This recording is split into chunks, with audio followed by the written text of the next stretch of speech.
എല്ലാ പ്രിയപ്പെട്ട പ്രേക്ഷകർക്കും യേശുക്രിസ്തുവിന്റെ നാമത്തിൽ ഞങ്ങളുടെ സ്നേഹവും വന്ദനവും അറിയിക്കുന്നു. പ്രിയപ്പെട്ട ദൈവമക്കളെ, ഇന്ന് നമ്മോടൊപ്പം അനുഗ്രഹിക്കപ്പെട്ടതായ ഒരു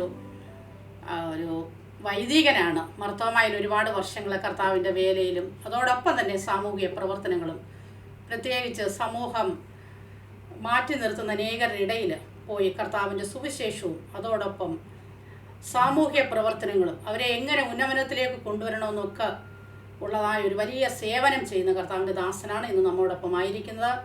ആ പ്രിയപ്പെട്ട കർത്താവിൻ്റെ ദാസനെ നമുക്ക് ജോയ്സ് ടി വിക്ക് ലഭിച്ചതിൽ ഞാൻ ഒത്തിരി അധികം സന്തോഷിക്കുന്നു. പ്രത്യേകാല ട്രാൻസ്ജെൻഡേഴ്സിൻ്റെ ഇടയിൽ പ്രവർത്തിക്കുന്ന ഒരു കർത്താവിൻ്റെ ദാസനാണ്. എൻ്റെ ജീവിതത്തിൽ ഒത്തിരി ഒരാഗ്രഹമുണ്ടായിരുന്നു, അവരുമായിട്ട് ഇടയിൽ പ്രവർത്തിക്കുന്ന ആരെങ്കിലും എനിക്ക് കിട്ടുമോ എന്നാൽ കർത്താവ് തക്ക സമയത്ത് അത് കൊണ്ട് തന്നു. അതിന് ഞാൻ ദൈവത്തിന് നന്ദി കരയേറ്റുന്നു. ആ പ്രിയപ്പെട്ട അച്ഛനോടൊപ്പം ഇന്നായിരിക്കുന്നതിൽ ഒത്തിരി സന്തോഷം. ആ പ്രിയപ്പെട്ട കർത്താവിൻ്റെ ദാസനെ ജോയ്സ് ടി വിയിലേക്ക് ഞങ്ങൾ വളരെയധികം സ്നേഹത്തോടും ബഹുമാനത്തോടും നിറഞ്ഞ ഹൃദയത്തോടും കൂടെ സ്വാഗതം ചെയ്യുന്നു. പ്രൈസ് ലോർഡ് അച്ഛാ. Praise lord. അച്ഛൻ ഞങ്ങളോടൊപ്പം ആയിരിക്കുന്നില്ല. ഞാൻ ഒരു പ്രാവശ്യം കൂടെ അച്ഛന് നന്ദി അറിയിക്കുന്നു. അച്ഛൻ ഒത്തിരി ബിസിയാണെന്നൊക്കെ എനിക്കറിയാമെങ്കിലും ഞാൻ ഒന്ന് ഈ കാര്യം അവതരിപ്പിച്ചപ്പോൾ യാതൊരു മടിയും കൂടാതെ തന്നെ കടന്നു വരുവാൻ കാണിച്ച മനസ്സിന് നന്ദി കരയേറ്റുന്നു. കർത്താവ് ധാരാളം അനുഗ്രഹിക്കട്ടെ. ഒരുപാട് സാമൂഹ്യ സേവനങ്ങളൊക്കെ ചെയ്ത് ഒരച്ഛനാണെന്ന് കേൾക്കുവാനിടയായി തീർന്നു.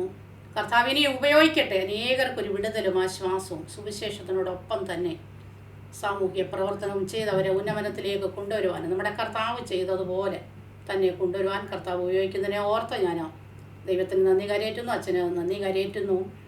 ഞാൻ അച്ഛനോടൊന്ന് ചോദിക്കുകയാണ്, മാത്യു നിലമ്പൂർ എന്നാണല്ലോ പേര്.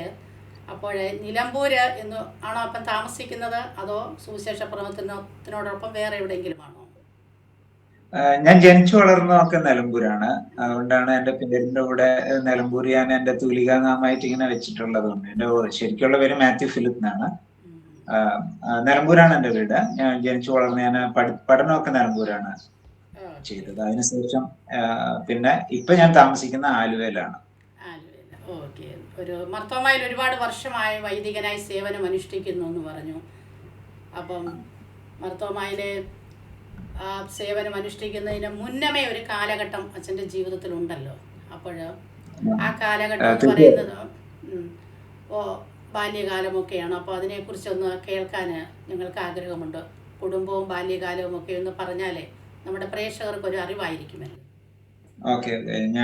ഞങ്ങള് മലബാറിൽ കുടിയേറിയ ആളുകളാണ്. അതൊരു 80 വർഷത്തെ മുമ്പ് വല്യപ്പച്ചന്മാരുടെ കാലത്ത് മലബാറിൽ വന്നാണ്. ഞങ്ങള് കോന്നി എന്ന് പറഞ്ഞ സ്ഥലത്തു നിന്നാണ് മലബാറിലേക്ക് വരുന്നത്. അതിനു മുമ്പ് തോട്ടപ്പുഴശ്ശേരി, അങ്ങനെ 2-3 കുടിയേറ്റങ്ങളൊക്കെ കഴിഞ്ഞിട്ടാണ് ഞങ്ങളിപ്പോൾ മലബാറിൽ എത്തിയത്. അവിടുന്ന് വീണ്ടും ഞാൻ ആലുവയിലേക്ക് മറ്റൊരു കുടിയേറ്റം നടത്തിയിട്ടുണ്ട്. അപ്പൊ അങ്ങനെ കുടിയേറ്റ കാലഘട്ടമായിരുന്നു. അപ്പൊ നിലമ്പൂരിന്റെ ഒരു സാമൂഹിക സാംസ്കാരിക പശ്ചാത്തലത്തിലാണ് വളർന്നു വന്നത്. പഠനമൊക്കെ അവിടെ തന്നെ ആയിരുന്നു. എൻ്റെ കോളേജ് ചുമതല മാർത്തോമ കോളേജിലാണ് പഠിച്ചത്. പിന്നെ ഡിഗ്രി PG ഒക്കെ നിലമ്പൂർ തന്നെയുള്ള പാരലൽ കോളേജസിലൊക്കെയാണ് പഠിക്കുന്നത്. 2000-ലാണ് അച്ഛനാവുന്നത്. 1996 സെമിനാറിൽ വന്നു. അതിനുശേഷം 2000 അച്ഛനായി. ഇപ്പോ 26 വർഷമാകുന്നു ഈ മിനിസ്ട്രിയില്. അതാണ് എൻ്റെ ഒരു. പിന്നെ ഞാൻ ജനിച്ചു വളർന്നത് മാർത്തോമ കുടുംബത്തിൽ തന്നെ ആയിരുന്നതുകൊണ്ട് ആ ഒരു പശ്ചാത്തലത്തിലാണ് വളർന്നതും ഇപ്പോൾ പ്രവർത്തിക്കുന്നത്. സ്കൂൾ വിദ്യാഭ്യാസം ഒക്കെ എവിടെയാ? നിലമ്പൂർ തന്നെയാണോ ചെയ്തതൊക്കെ? അതെ അതെ അതെ, നിലമ്പൂർ തന്നെയായിരുന്നു എൻ്റെ സ്കൂളിംഗ് ഒക്കെ. അവിടെ ഒരു ഗവൺമെന്റ് സ്കൂളിലാണ് തുടങ്ങുന്നത്. പിന്നെ 10 കഴിഞ്ഞ് പിന്നെ കോളേജ് ഒക്കെ അങ്ങനെ പോയി. അപ്പൊ അച്ഛനെ കർത്താവ് യേശുക്രിസ്തുവിനെ രക്ഷിതാവായി സ്വീകരിച്ചപ്പം ഏത് കാലഘട്ടത്തിലാണ്? ഞങ്ങളുടെ ഒരു അണ്ടർസ്റ്റാൻഡിങ്, ഞാൻ ജനിച്ചു വളർന്നത് ഒരു മാർത്തോമ കുടുംബത്തിലായതുകൊണ്ട് തന്നെ ചെറുപ്പത്തിൽ തന്നെ ഇടവകയുമായിട്ട് നല്ലൊരു ബന്ധത്തിലായിരുന്നു. എൻ്റെ ആത്മീയ ജീവിതമൊക്കെ പരിപോഷിക്കപ്പെട്ട എൻ്റെ ഇടവകയാണ്. പിന്നീട് വളർന്നു വന്ന കാലത്ത് കുറച്ചുകൂടെ ഒക്കെ നമുക്ക് കാര്യ ഗൗരവമൊക്കെ ആവുന്ന സമയത്ത് എൻ്റെ ഹൈസ്കൂൾ വിദ്യാഭ്യാസം, പ്രത്യേകിച്ച് പ്രീ ഡിഗ്രി ഒക്കെ വന്ന സമയത്താണ് ഞാൻ കോളേജിലൊക്കെ വർക്ക് ചെയ്യുന്ന ഇവാഞ്ചലിക്കൽ യൂണിയൻ UESI എന്ന് പറയുന്ന ഒരു സംഘടന ഉണ്ടാവും, സിസ്റ്ററിന് അറിയായിരിക്കും. ആ സംഘടനയാണ് പിന്നീട് എൻ്റെ ഒരു ആത്മീയ ജീവിതത്തെ ഒരുപാട് ഷാർപ്പൺ ചെയ്ത ഒരു സംഘടനയാണ്. എൻ്റെ വിദ്യാഭ്യാസ, പ്രത്യേകിച്ച് കലാലയ വിദ്യാഭ്യാസം ഒരു 7 വർഷം എൻ്റെ UESIയുമായിട്ടുള്ള ഒരു ബന്ധമാണ് എൻ്റെ മിഷൻ കൺസെപ്റ്റും എൻ്റെ കമ്മിറ്റ്മെന്റിനെയൊക്കെ കൃത്യമായി എനിക്ക് മനസ്സിലാക്കാനൊക്കെ ഇടയാക്കിയത്. അതുപോലെ തന്നെ ഞാൻ ഉൾപ്പെട്ട് നിൽക്കുന്ന സഭയുടെ യുവജന സഖ്യം പോലുള്ള പ്രവർത്തനങ്ങൾ ഇതിനകത്തൊക്കെ ഉണ്ടായിരുന്നത് കൊണ്ട് തന്നെ അത്തരത്തിലൊരു ആത്മീയ പരിപോഷണം ചെറുപ്പം മുതൽ തന്നെ കിട്ടി. അതുകൊണ്ട് എൻ്റെ സഭയും ഈ സംഘടനയുമാണ് എന്നെ ഇതിലേക്ക് രൂപപ്പെടുത്തിയത്. അതുകൊണ്ട് ക്രിസ്തുവിനെ അറിഞ്ഞ കാലം മുതൽ തന്നെ സുവിശേഷ താല്പര്യത വളരെയധികം ഉണ്ടായിരുന്നു. ഓക്കെ. അപ്പം വൈദികനായിട്ട് തന്നെ സേവനം അനുഷ്ഠിക്കണമെന്ന് അങ്ങനെ ഹൃദയത്തിൽ തീരുമാനമെടുക്കാൻ എന്തെങ്കിലും പ്രത്യേകമായ സാഹചര്യങ്ങൾ വല്ലതും ഉണ്ടായോ? അതോ ചെറുപ്പം മുതൽ എനിക്കൊരു മിഷണറി ആവണമെന്നായിരുന്നു ഒരു ആഗ്രഹം. ചെറുപ്പം മുതൽ എന്ന് പറഞ്ഞാൽ ഒരു പ്രീ ഡിഗ്രി ഒക്കെ കഴിയുന്ന സമയത്താണ് അത് കൃത്യമായ ഒരു ബോധ്യമാവുന്നത്.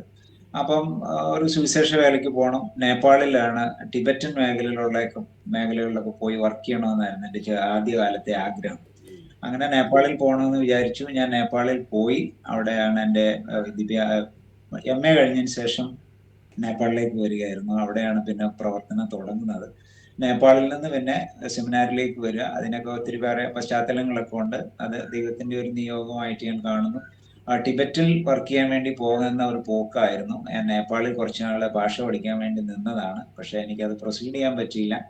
പിന്നെ ഞാൻ സെമിനാരി ചേർന്നു പിന്നെ പഠിച്ചു, വൈദികനാവുകയായിരുന്നു. ഒരു മിഷണറി പട്ടക്കാരൻ, ഞങ്ങളുടെ സഭയിൽ അങ്ങനെ ഒരു പ്രയോഗമുണ്ട്, ഒരു മിഷണറി പട്ടക്കാരനാവുക എന്നതായിരുന്നു കുറച്ചുകൂടെ കൃത്യമായ എൻ്റെ ഒരു ബോധ്യം.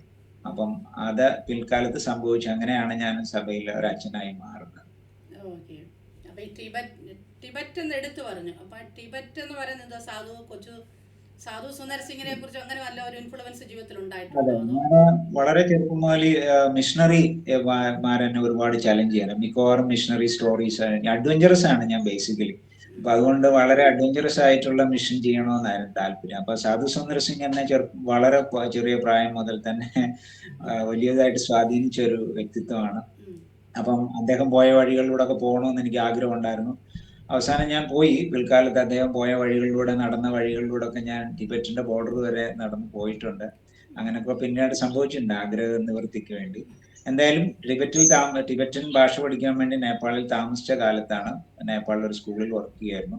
അത് കഴിഞ്ഞാണ് പിന്നെ സഭയിൽ ഒരു അച്ഛനാവുന്നത്. പക്ഷെ പിന്നീട് നേപ്പാളിൽ പോയി ആ വർക്ക് തുടരാനുള്ള സാഹചര്യം എൻ്റെ സഭാ പശ്ചാത്തലത്തിൽ ഉണ്ടായില്ല. അതെനിക്ക് ഇപ്പോഴും ഒരു വലിയ കുറ്റബോധവും വേദനയൊക്കെ ഉണ്ട്. അത് ഞാൻ എൻ്റെ അധികാരികളെയൊക്കെ അറിയിക്കാറുണ്ട്. ഓക്കെ. അപ്പം ടിബറ്റില് കടന്നു പോയിട്ട് അത് പൂർത്തീകരിച്ചില്ലെന്നാണോ പറഞ്ഞത്? അതോ സാധു സിംഗ് ടിബറ്റിലുള്ള ടിബറ്റൻസ്, ഇന്ത്യക്കകത്തുള്ള ടിബറ്റൻസിടെ വർക്ക് ചെയ്യാം, നമുക്ക് അങ്ങോട്ട് എൻട്രി ഇല്ലല്ലോ. അപ്പൊ അതുകൊണ്ട് നേപ്പാളിൽ കുറച്ചുനാൾ താമസിച്ചു. 1 വർഷം നേപ്പാളിൽ താമസിച്ചുള്ളൂ.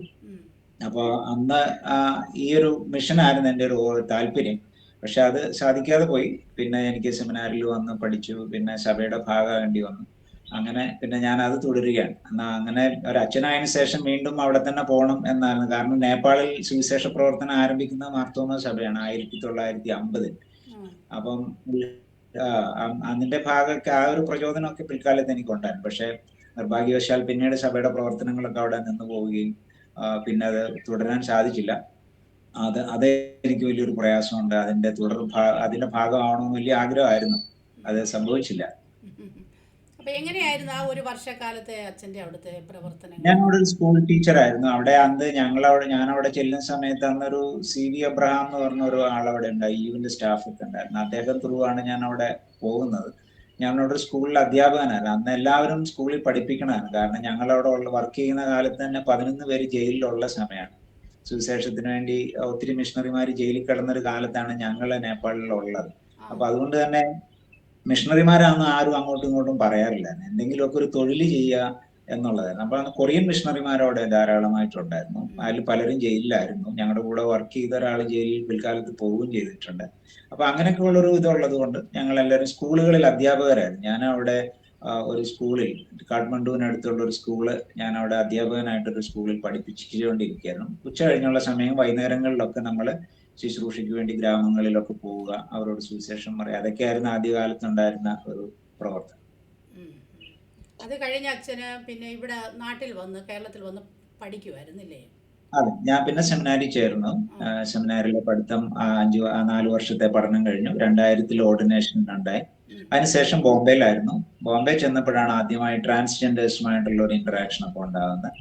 ബോംബെയിലുണ്ടായിരുന്ന ഞങ്ങളുടെ ഒരു ജോൺസൺ വർഗീസ് അച്ഛൻ ഉണ്ടായിരുന്നു. അച്ഛൻ ഈ പ്രവർത്തനത്തെ കുറിച്ചൊക്കെ അന്ന് ആലോചിച്ചിരുന്നു. ഒന്നും കാര്യമായിട്ട് അച്ഛൻ അന്ന് പറ്റിയിരുന്നില്ല. പിന്നീട് ബോംബെ തന്നെ ഉണ്ടായിരുന്ന ഒരു വത്സമ്മ ആന്റി, മലാഡ് എന്ന് പറയും, ആ ആന്റിയെ ഓർക്കാതിരിക്കാൻ പറ്റില്ല. വത്സമ്മ ആന്റിയാണ് എന്നെ ആദ്യമായി ട്രാൻസ്ജെൻഡേഴ്സിന്റെ അടുത്ത് നമുക്ക് പോകാമെന്ന് പറഞ്ഞ് വിളിച്ചുകൊണ്ട് പോയ ഒരാൾ. ആന്റി ഇല്ല, ജീവിച്ചിരിപ്പില്ല, മരിച്ചുപോയി. അങ്ങനെയാണ് ഞാനും ആന്റിയും കൂടെ ഒരുമിച്ച് ഒരു ഓട്ടോറിക്ഷയിലാണ് അന്ന് 2001 ആദ്യമായി ട്രാൻസ്ജെൻഡർ കോളനികളിലേക്ക് പോയത്. പക്ഷെ അന്ന് ഞങ്ങൾക്ക് കോളനിയിൽ അവിടെ എൻട്രി ഒന്നും കിട്ടിയില്ല, ഞങ്ങൾ തിരിച്ചു പോകുന്നു. അതാണ് ആദ്യത്തെ ഒരു എക്സ്പോഷർ ഈ ട്രാൻസ് കമ്മ്യൂണിറ്റി ആയിട്ട്. അതെ, ഈ ട്രാൻസ്ജെൻഡേഴ്സ് എന്ന് പറയുമ്പോൾ ആക്ച്വലി മനുഷ്യനൊന്നും എനിക്ക് തോന്നുന്നു പെട്ടെന്ന് കയറി അവരുമായിട്ട് നമ്മൾ എന്തോ ചെയ്യത്തില്ല, പരിചയപ്പെടുവോ അങ്ങനൊന്നും ചെയ്യാറില്ല. നമുക്കിവിടെ ബോംബെയിൽ കാണാമല്ലോ, ട്രെയിനകത്തൊക്കെ യാത്ര ചെയ്യുമ്പോൾ ഒരുപാട് ട്രാൻസ്ജെൻഡേഴ്സ്, നല്ല ആരോഗ്യവും നല്ല സൗന്ദര്യമുള്ളവർ ഇതിനകത്തുണ്ട്. പലപ്പോഴും ഞാനും ഇങ്ങനെ ഓർത്തിട്ടുണ്ട്, ഇവരോട് ആരെങ്ങനെ സുവിശേഷം പറയും, ഇവരുമായിട്ട് നമുക്ക് എങ്ങനെ ഒന്ന് ടച്ച് ചെയ്യാൻ കഴിയുമെന്നൊക്കെ ഓർത്തിട്ടുണ്ട്. പക്ഷേ അങ്ങനെ ഇരിക്കുമ്പോഴാണ് എനിക്ക് അച്ഛൻ ഇങ്ങനെ ഒരു പ്രവർത്തനം നടത്തുന്നു എന്ന് മനസ്സിലാക്കുവാനിടയായി തീർന്നത്. അപ്പോൾ അച്ഛൻ്റെ ട്രാൻസ്ജെൻഡേഴ്സിൻ്റെ പ്രവർത്തനം എങ്ങനെയായിരുന്നു? ഇത് ഞങ്ങളുടെ സഭയുടെ പ്രോജക്റ്റ് ആണ്. ഞാൻ അതിനകത്ത് പങ്കെടുക്കുന്നു എന്നുള്ളൂ. മാർത്തോമാ സഭയുടെ ഒരു പ്രോജക്റ്റ് ആണ്. 2001 ഈ പറഞ്ഞതുപോലെ ഒരു ചെറിയ ബിഗിനിങ്ങിന് ശ്രമിച്ചെങ്കിലും അത് നടന്നില്ല. പിൽക്കാലത്ത് അത് വിട്ടുപോയി.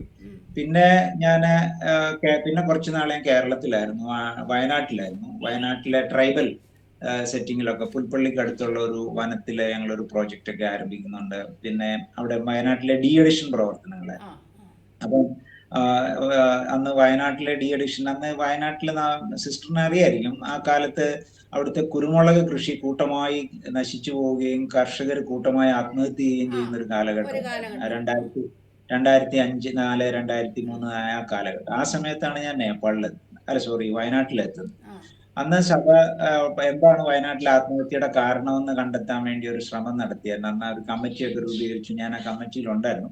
പക്ഷെ അവിടുന്ന് ആ കാലത്ത് നടന്ന പഠനങ്ങളിൽ മനസ്സിലായത് ഈ കാർഷിക വൃത്തിയുടെ നഷ്ടം മാത്രമല്ല, ഈ കുടിയേറ്റ മേഖലയിൽ നിലനിൽക്കുന്ന അതിശക്തമായ മദ്യപാനമാണ് കർഷകരുടെ ആത്മഹത്യക്ക് പ്രധാന ഒരു കാരണമെന്ന് കണ്ടെത്തി. അങ്ങനെ മദ്യപാനത്തിനെതിരെ എന്തെങ്കിലും ഒരു പ്രോജക്റ്റ് തുടങ്ങണമെന്ന് ആഗ്രഹിച്ച്, അന്ന് അങ്ങനെ സപ്പോർട്ടൊന്നുമില്ല, അങ്ങനെ ആഗ്രഹിച്ചു. അന്ന് വേൾഡ് വിഷൻ ഈ മേഖലകളിൽ അവിടെ ഈ ഡി അഡിഷൻ പ്രവർത്തനത്തിലേക്ക് കാല് വെച്ചൊരു സമയമായിരുന്നു.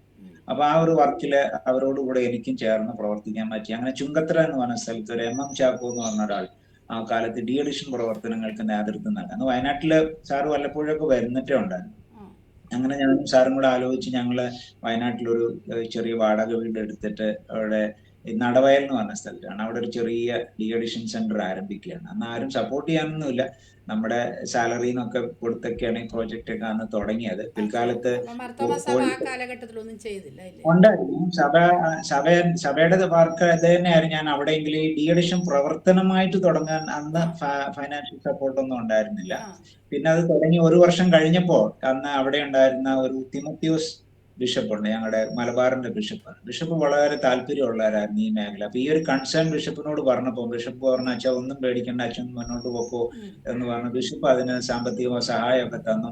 ആദ്യത്തെ 1 കൊല്ലം നമ്മൾ തന്നെ ഓടിച്ചെങ്കിലും അവിടെയുള്ള വിശ്വാസി കോഴിക്കോട് സെന്റർ സന്നദ്ധ സുവിശേഷ സംഘക്കാരാണ് അതിനെ ആദ്യകാലത്തൊക്കെ ചെറുതായിട്ട് സപ്പോർട്ട് ചെയ്തത്. പിന്നെ ബിഷപ്പ് അത് ഏറ്റെടുത്തോടുകൂടെ അത് വളരെയധികം ഫ്ലറിഷ് ചെയ്തു, വളരെ നന്നായിട്ട് പോയി. നടവയലിൽ ഇന്ന് ഇപ്പൊ പോയാൽ സിസ്റ്ററിനും കാണാം, അവിടെ വലിയൊരു പ്രസ്ഥാനമുണ്ട്. 10,000-ഓളം കുടുംബങ്ങൾ അവിടെ സൗഖ്യ ജീവിതം നയിക്കത്തക്കവണ്ണം സെന്റർ ഉപയോഗപ്പെടുന്നുണ്ട്. എനിക്ക് ശേഷം ഒരു VS കറിയാച്ചൻ അവിടെ വന്നു. അച്ഛൻ അത് വളരെ ഭംഗിയായിട്ട് അത് മുന്നോട്ട് കൊണ്ടുപോയി. പിന്നീടുള്ള അച്ഛന്മാരൊക്കെ അത് നന്നായിട്ട് ഉയർത്തിക്കൊണ്ടുവന്നു. ഇന്ന് കേരളത്തിലെ ഏറ്റവും വലിയൊരു ഡി അഡിഷൻ സെന്റർ ആയിട്ടും വളരെ ഇമ്പാക്ട്ഫുൾ ആയിട്ടുള്ള മിനിസ്ട്രി അവിടെ നടത്തുന്നുണ്ട്.